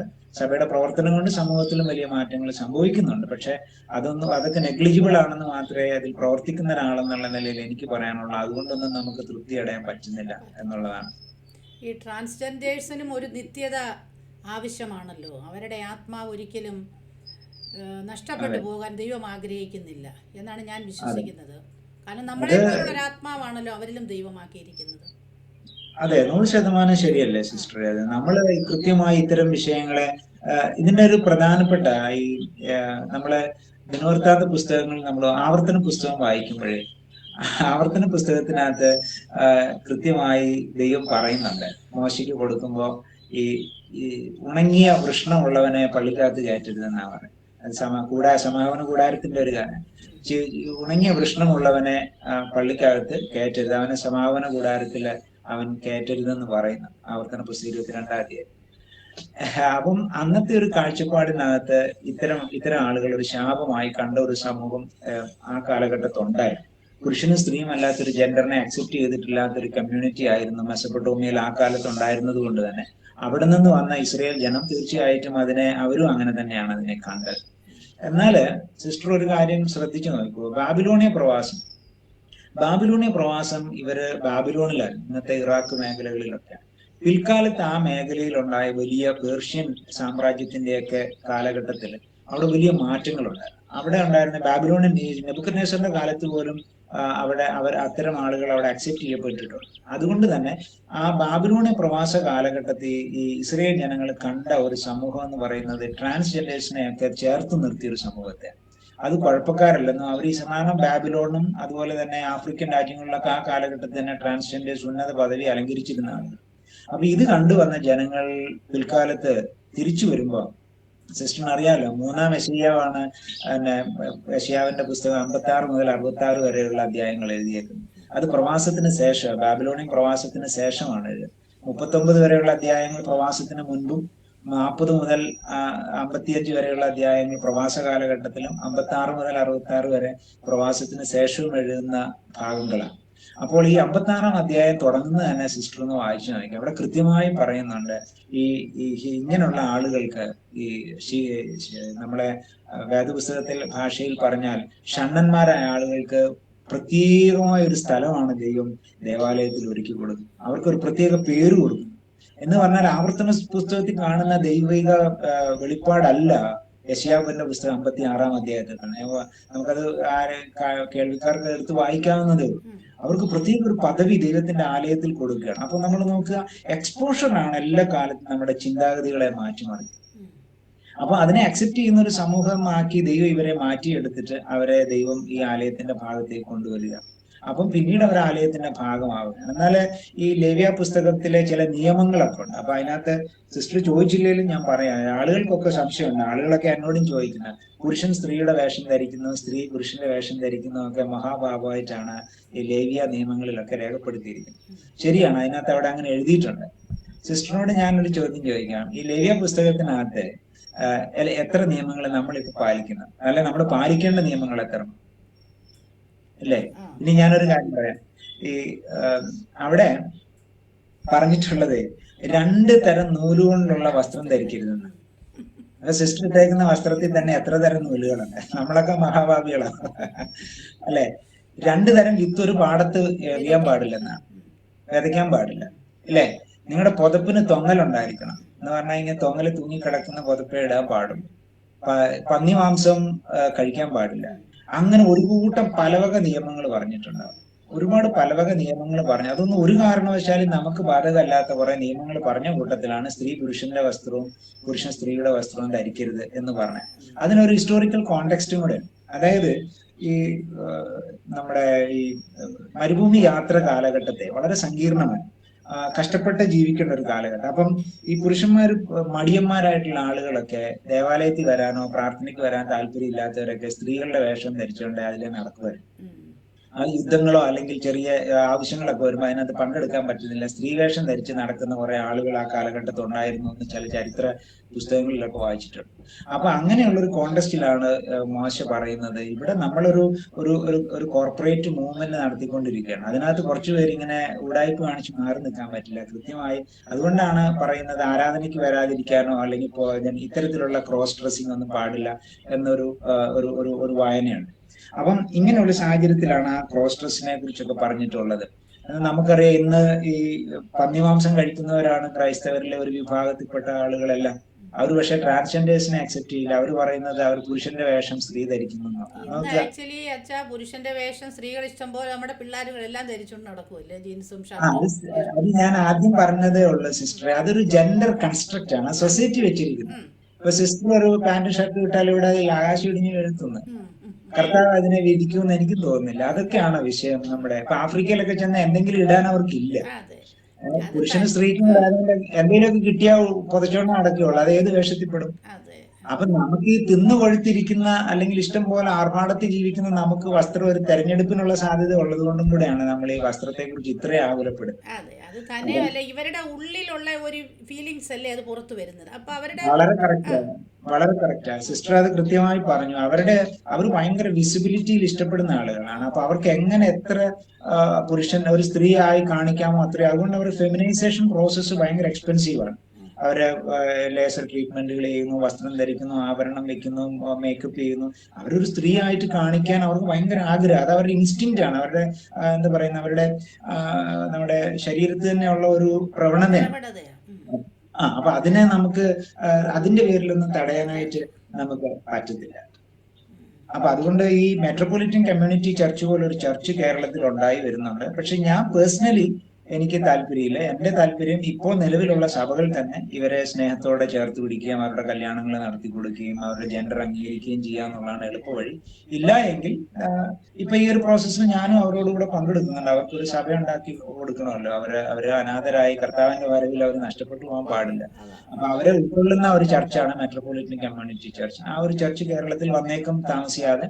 അങ്ങനെ വരാതിരിക്കട്ടെ, അതിനു മുമ്പ് തന്നെ കേരളത്തിലെ സഭകൾ അവരെ ഏറ്റെടുക്കട്ടെ എന്നാണ് എനിക്ക് പറയാനുള്ളത്. പക്ഷെ അങ്ങനെ ഒരു പ്രോസസ്സിൽ ഞാൻ അവരോടുകൂടെ പങ്കെടുക്കുന്നുണ്ട്, അവരെ ഹെൽപ്പ് ചെയ്യുന്നുണ്ട്. ഓക്കെ അച്ഛാ, ഈ സാമൂഹ്യ സേവനം സുവിശേഷീകരണത്തിന് ഓൾട്ടർനേറ്റീവ് ആണോ അച്ഛൻ്റെ ആ ഒരു കാഴ്ചപ്പാടിൽ? അത് വളരെ സങ്കീർണമാണ്. അതോടൊപ്പം തന്നെ വലിയ വെല്ലുവിളികളുള്ള ഒരു ചോദ്യമായിട്ടാണ് ഞാൻ പേഴ്സണലി കാണുന്നത് സിസ്റ്ററെ. നമുക്കറിയാം, ഈ സോഷ്യൽ വർക്കും സുവിശേഷ വേലയും രണ്ടാണോ എന്ന് ചോദിച്ചാൽ എന്റെ ഒറ്റ വാക്ക് പറഞ്ഞ രണ്ടല്ല, ഒന്നാണ്. ഇത് സുവിശേഷത്തിന്റെ ഭാഗം തന്നെ. സുവിശേഷത്തിൽ നിന്ന് സാമൂഹ്യ സേവനം മാറ്റി നിർത്തുകയോ സാമൂഹ്യ സേവനത്തിന് സുവിശേഷം മാറ്റി നിർത്തുകയോ ചെയ്യാൻ പാടില്ല. അങ്ങനെ ഒരു പ്രവർത്തനം കർത്താവില്ല. യാക്കോബ് കൃത്യമായി പറഞ്ഞിട്ടുണ്ട്, നിങ്ങളുടെ പ്രവൃത്തിയില്ലാത്ത വിശ്വാസം നിർജീവമാണ്. അതെ, അപ്പം നമുക്ക് പ്രവൃത്തി കൂടാതെ ഒരു വിശ്വാസമില്ല, വിശ്വാസമില്ലാത്ത പ്രവൃത്തിയില്ല. പക്ഷെ ഞാൻ സിസ്റ്ററോട് ഒരു കാര്യം തിരിച്ചു വയ്ക്കട്ടെ. ഇന്ന് സഭകളിൽ ഒന്നും രണ്ട് സഭയെ കുറിച്ചല്ല ഞാൻ പറഞ്ഞത്, കേരളത്തിലുള്ള പൊതുസഭകളെ എല്ലായിടത്തും കൂടെ എടുത്തു നോക്കിയാൽ, ഞാൻ ഇപ്പൊ സിസ്റ്റർ ചോദിച്ച ചോദ്യം വളരെ ക്രിട്ടിക്കലായിട്ട് എന്നോട് തന്നെ ചോദിക്കുന്ന ഒരാളാണ്. കഴിഞ്ഞ 26 വർഷമായി സാമൂഹ്യ സേവനം മാത്രം ചെയ്ത ഒരു അച്ഛനാണ് ഞാൻ. എന്നിട്ട് ഞാൻ പറയുകയാണ്, സാമൂഹ്യ സേവനം നമ്മുടെ കാപഢ്യത്തെ മറച്ചു പിടിക്കാനുള്ള ഒരു മാസ്കായി സഭയ്ക്കകത്ത് മാറിപ്പോയെന്നു. അതെന്നെ വല്ലാതെ വേദനിപ്പിക്കുന്നു. ഞാൻ നീതിമാനോ വിശുദ്ധനായതുകൊണ്ടൊന്നുമല്ല കേട്ടോ, ഞാൻ അങ്ങനെ തെറ്റിദ്ധരിക്കണ്ട. പക്ഷെ നമ്മുടെ കുത്തൊഴിഞ്ഞ ജീവിതത്തെ അല്ലെങ്കിൽ നമ്മുടെ കപട ആത്മീയതയെ മറച്ചു പിടിക്കാൻ പറ്റിയ ഒരു സംഭവമായി ഈ സാമൂഹ്യ സേവനം വളർന്നു വരുന്നുണ്ട് എന്നുള്ളതിൽ ഒരു കുറ്റവാളി എന്ന നിലയിൽ ഞാനും ആശങ്കപ്പെടുന്ന ഒരു കാര്യമാണ്. എന്തുകൊണ്ടാണെന്ന് അറിയോ സിസ്റ്ററെ? യേശു ക്രിസ്തു, ഞാൻ പറയുന്ന സിസ്റ്റർ ശ്രദ്ധിക്കണം, യേശു ക്രിസ്തുവിനെ ആവശ്യമില്ലാത്ത, അല്ല യേശു ക്രിസ്തുവിനെ അറിയാത്ത, ക്രിസ്തുവുമായിട്ട് ഒരു ബന്ധവും ഇല്ലാത്ത ഒരാൾക്ക് ചെയ്യാവുന്ന അതേ കാര്യം തന്നെയാണോ ക്രിസ്തുവിൽ വിശ്വസിക്കുന്ന ആളുകളും ചെയ്യേണ്ടത്? സാമൂഹ്യ സേവനം സുവിശേഷ വേലയാണെങ്കിൽ ഏറ്റവും കൂടുതൽ സുവിശേഷ വേല ചെയ്യുന്ന ആൾ അമൃതാനന്ദമയിയാണ് കേരളത്തിൽ. അമൃതാനന്ദമയി ചെയ്യുന്നതിന് 4 പോലും ഇവിടുത്തെ മൊത്തം സഭകൾ എടുത്താൽ ചെയ്യുന്നില്ല. യൂസഫ് അലി വളരെ അധികം സുവിശേഷ പ്രവർത്തനം ചെയ്യുന്ന ആളല്ലേ, ദൂരം ആളുകളെ അദ്ദേഹം സഹായിക്കുന്നു. അതിനൊന്നും നമുക്ക് കുറച്ച് കാണാൻ പറ്റുമോ? ഇല്ല. അത് ഈ സോളാർ സരിത, ഇപ്പൊ സരിതയുടെ കേസൊക്കെ അറിയാം. സരിത നല്ലൊരു സോഷ്യൽ വർക്കർ ആയിരുന്നു. ഈ റാന്നി കോന്നി മേഖലകളിലൊക്കെ അട്ടപ്പാടിയിലുള്ള ആദിവാസികൾക്ക് ധാരാളം ബുക്കിംഗ്, സ്കൂൾ കിറ്റുകളൊക്കെ വിതരണം ചെയ്യുന്ന വീഡിയോ യൂട്യൂബിൽ ഇപ്പൊ കിടപ്പുണ്ട്. ഹാജി മസ്താൻ നല്ലൊരു സാമൂഹ്യ പ്രവർത്തകനായിരുന്നു. അവരുടെ വരുമാന മാർഗം ഏതാണെന്ന് അവിടെ നിൽക്കട്ടെ. ഞാൻ പറഞ്ഞല്ലേ, നമ്മുടെ നാട്ടിൽ അവര് ആര് നന്മ ചെയ്താലും ഞാൻ അതിനെ കുറച്ച് കാണുന്നില്ല. അത് ഏത് ചെയ്താലും, അത് ഈ പറഞ്ഞ ആളുകളൊക്കെ ചെയ്യുന്നതിന് ഞാൻ വിലമതിക്കുന്നുണ്ട്. പക്ഷേ അതൊരു സാമൂഹ്യ സേവനമാണ്. നമ്മളെ സംബന്ധിച്ചോളം സാമൂഹ്യ സേവനം എന്ന് പറയുന്നത് ആ പാരലലിലല്ല നമ്മൾ കണക്കാക്കുന്നത്. മനസ്സിലായി? സുവിശേഷം അറിയിക്കാതിരിക്കാനുള്ള എളുപ്പവഴിയല്ല സാമൂഹ്യ സേവനം എന്നുള്ളതാണ് എന്റെ ഒറ്റ വാക്കിലുള്ള ഇതിനോടുള്ള പ്രതികരണം. സുവിശേഷം അറിയിക്കുക എന്ന് പറയുന്നതിന് സാമൂഹ്യ സേവനം ഒരു മറയാകാനും പാടില്ല, തിരിച്ചും പാടില്ല. അതായത് ഒരാളെ ക്രിസ്തുവിലേക്ക് കൊണ്ടുവരാൻ വേണ്ടി അവന്റെ പട്ടിണി മാറ്റുക എന്ന് പറയുന്നതിനോടും എനിക്ക് യോജിപ്പില്ല.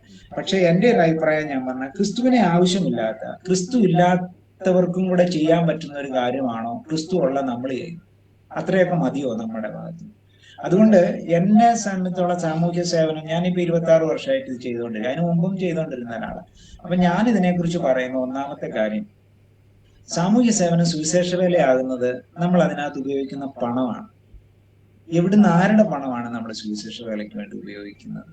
നമുക്കിന്ന് പണത്തിന്റെ വരവോ സോഴ്സ് ഒരു പ്രശ്നമേ അല്ല. എവിടുന്ന് പണം കിട്ടിയാലും അതെല്ലാം നമ്മളെ സാമൂഹ്യ സേവനത്തിന് വേണ്ടി. ഞാൻ അതിനെ നിരന്തരം എതിർത്തിട്ടുള്ള, എന്റെ മേലധികാരികളോട് പോലും ഞാൻ ആ കാര്യത്തിൽ എനിക്ക് പണം കണ്ടി വന്നിട്ടുള്ള ഒരു കാര്യം. ആരുടെയും പണം നമ്മൾ സ്വീകരിക്കേണ്ട കാര്യം. സുവിശേഷ വേല എപ്പോഴും ഒരു സാക്രിഫിഷ്യൽ പ്രവൃത്തിയാണ്. ത്യാഗം അതിനകത്തുണ്ടാകും. അപ്പം ഞാനതിന് ചില എക്സാമ്പിളൊക്കെ ഞങ്ങളുടെ ഇതിൽ കോണ്ടെക്സ്റ്റിൽ പറയാറുണ്ട്. ഇപ്പൊ ഞങ്ങൾക്ക് ടിബറ്റൻ ബോർഡറിൽ മിഷനുണ്ട്.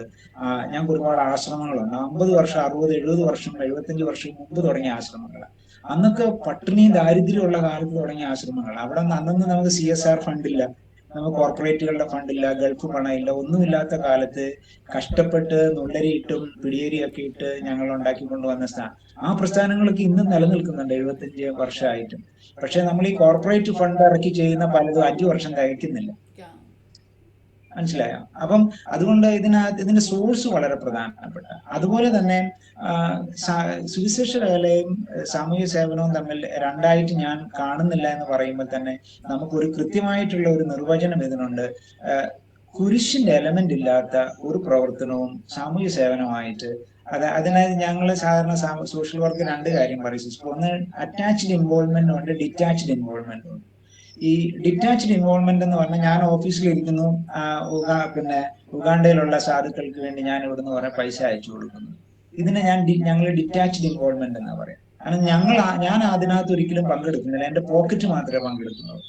എന്നാൽ അറ്റാച്ച്ഡ് ഇൻവോൾവ്മെന്റ് എന്ന് പറഞ്ഞാൽ നമ്മളിപ്പോൾ ഒറീസയിലെ ആദിവാസികളുടെ ഇടയിൽ പ്രവർത്തിക്കുമ്പോൾ ഞാൻ ഒറീസയിലെ ആദിവാസികളുടെ ഇടയിൽ താമസിക്കുന്നു, ഞാൻ അവരോടുകൂടെ ഭക്ഷിക്കുന്നു, ഞാൻ അവരോടുകൂടെ ജീവിക്കുന്നു, അവരിൽ ഒരാളായി മാറുന്നു. അതാണ് ഫിലിപ്പിയ ലേഖനം 5-ാം അധ്യായത്തിൽ നമ്മൾ കാണുന്നത്. യേശുക്രിസ്തുവിലുള്ള ആ ഒരു പാസേജ് നമ്മൾ കാണുന്നുണ്ട്. കർത്താവ് ഈ ഭൂമിയിലേക്ക് വന്നു, നമ്മുടെ ഇടയിൽ പാർത്തു, മനുഷ്യനായി, മരണത്തോളം, ക്രൂശിലെ മരണത്തോളം.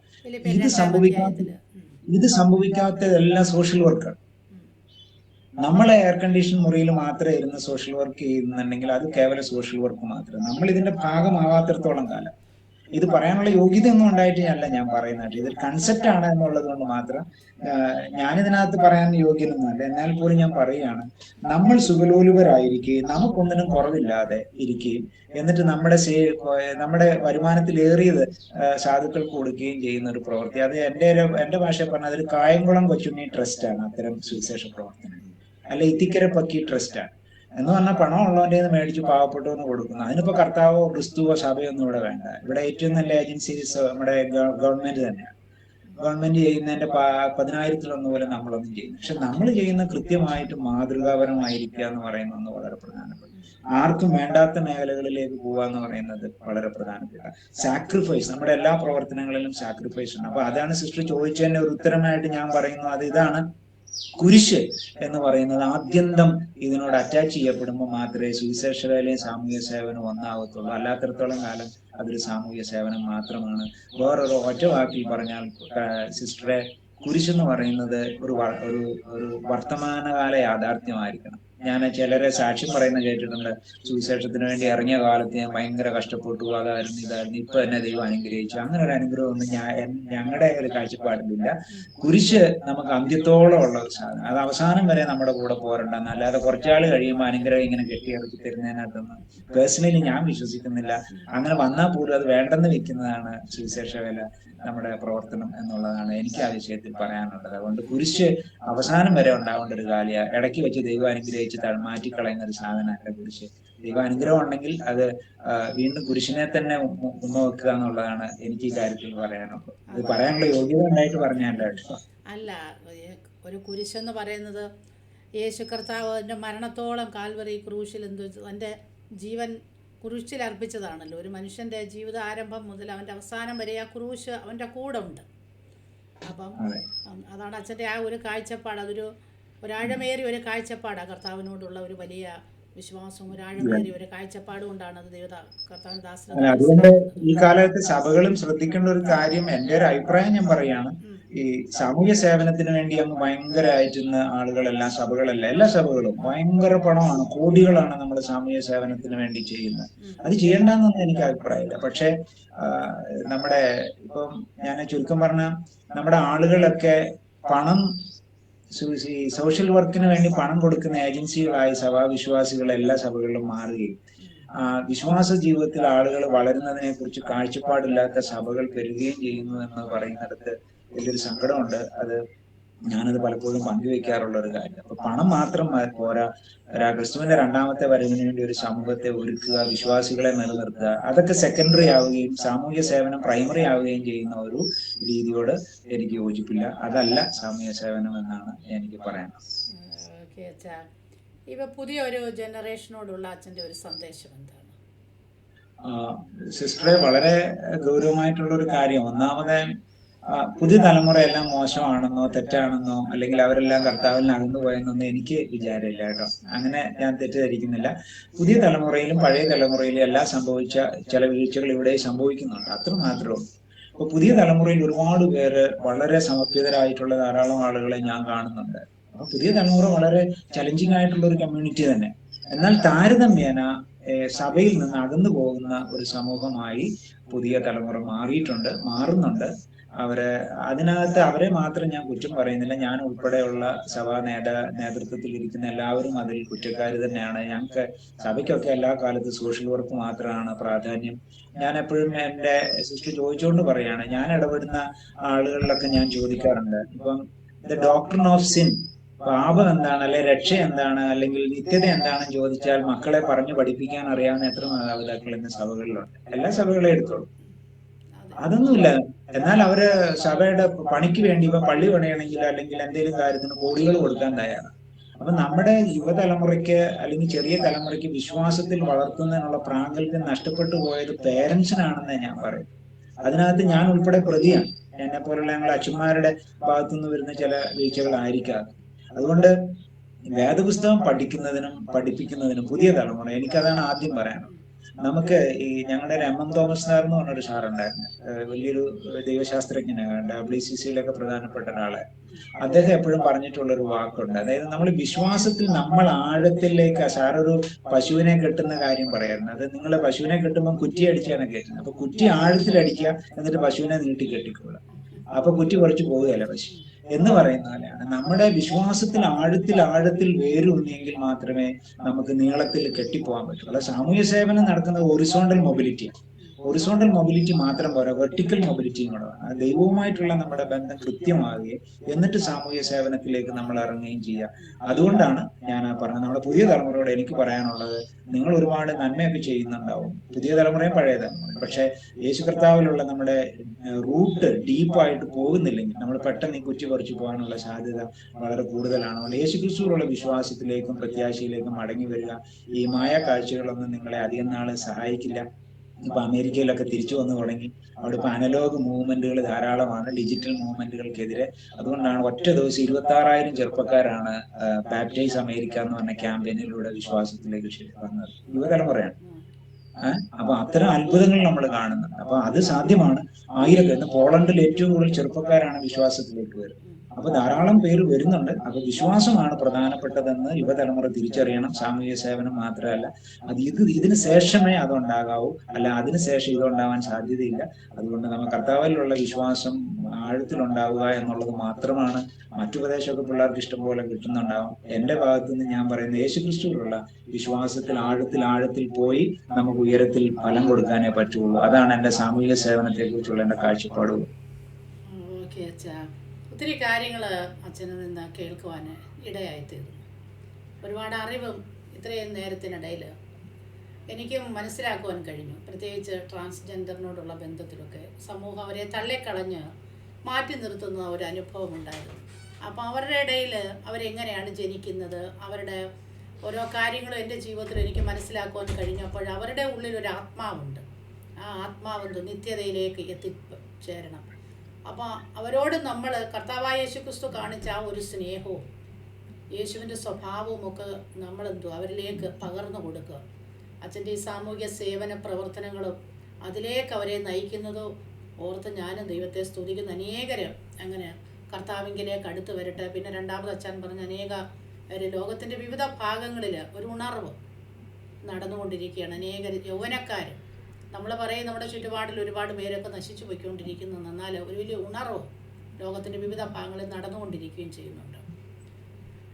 അപ്പം യേശു ക്രിസ്തുവിനെ അച്ഛൻ ഉദാഹരണം പറഞ്ഞ പോലെ ഒരു കുറ്റിയടിച്ച് താഴോട്ട് ഇറക്കുന്നത് പറഞ്ഞ പശുവിൻ്റെ കാര്യം പറഞ്ഞതുപോലെ, അപ്പം ക്രിസ്തുവുമായിട്ടുള്ള നമുക്കൊരു കേന്ദ്രീകൃത ബന്ധമുണ്ടായിട്ട് പിന്നെ നമ്മളെന്തുവാ മറ്റുള്ള കാര്യങ്ങൾ ചെയ്യുക. അപ്പം നമ്മുടെ ആദ്യത്തെ കാര്യം കർത്താവുമായിട്ടുള്ളൊരു ബന്ധമാണല്ലോ. അപ്പം അച്ഛനിൽ നിന്ന് ഒത്തിരി കാര്യങ്ങൾ മനസ്സിലാക്കുവാൻ ഇടയായി തീർന്നു. ഇനിയും അച്ഛന് എന്തെങ്കിലും പ്രത്യേകമായിട്ട് നമ്മുടെ പ്രേക്ഷകരോട് എന്തെങ്കിലും പറയാൻ വല്ലതും ഉണ്ടോ? എനിക്ക് സന്തോഷം, ഇങ്ങനെ ഒരു അവസരം തന്നതിൽ പ്രത്യേകം നന്ദി. സിസ്റ്ററെ ഇങ്ങനെ പരിചയപ്പെടാൻ, നമ്മുടെ ഉഗാണ്ടയിലുണ്ടായിരുന്ന നമ്മുടെ സഹോദരൻ, എന്താ അദ്ദേഹത്തിന്റെ പേര്? മാത്യു. മാത്യു ബ്രദർ ആണ് ഇങ്ങനെ എനിക്ക് സിസ്റ്റർ ഇങ്ങനെ എന്നോട് സംസാരിക്കട്ടെ ചോദിക്കുക എന്നെ വിളിക്കുകയൊക്കെ ചെയ്തത്. അദ്ദേഹത്തോട് നന്ദി പറയുന്നു. എനിക്ക് പ്രേക്ഷകരോട് പൊതുവെ പറയാനുള്ളത് ഇത് മാത്രമേ ഉള്ളൂ. യേശു കർത്താവിന്റെ രണ്ടാമത്തെ വരവിനെ കുറിച്ചുള്ള പ്രത്യാശ ഏറ്റവും കുറഞ്ഞു പോയ ഒരു കാലത്തിലാണ് നമ്മൾ ജീവിക്കുന്നത്. ഞാൻ എപ്പോഴും പറയുന്ന ഒരു കാര്യം നിങ്ങളോടും പറഞ്ഞ അവസാനിക്കുക, 2000-ന് ശേഷം കർത്താവിന്റെ രണ്ടാമത്തെ വരവിനെ കുറിച്ചുള്ള പ്രസംഗം ഞാൻ കേട്ടിട്ടില്ല, ഞാൻ ചെയ്തിട്ടുമില്ല എന്ന് പറയേണ്ടത്. മനസ്സിലായി? അത് എന്ന് വെച്ചാൽ അതിന്റെ ത്രസ്റ്റ്, അതിന്റെ ഒരു ഊന്നൽ കുറഞ്ഞു എന്നേ ഞാൻ ഉദ്ദേശിച്ചുള്ളൂ, തീരെ ഇല്ല എന്ന അർത്ഥത്തിലല്ല. കർത്താവിന്റെ രണ്ടാമത്തെ വരവ് ഇപ്പൊ നമുക്കൊരു വിഷയമേ അല്ല പല സഭകളിലും.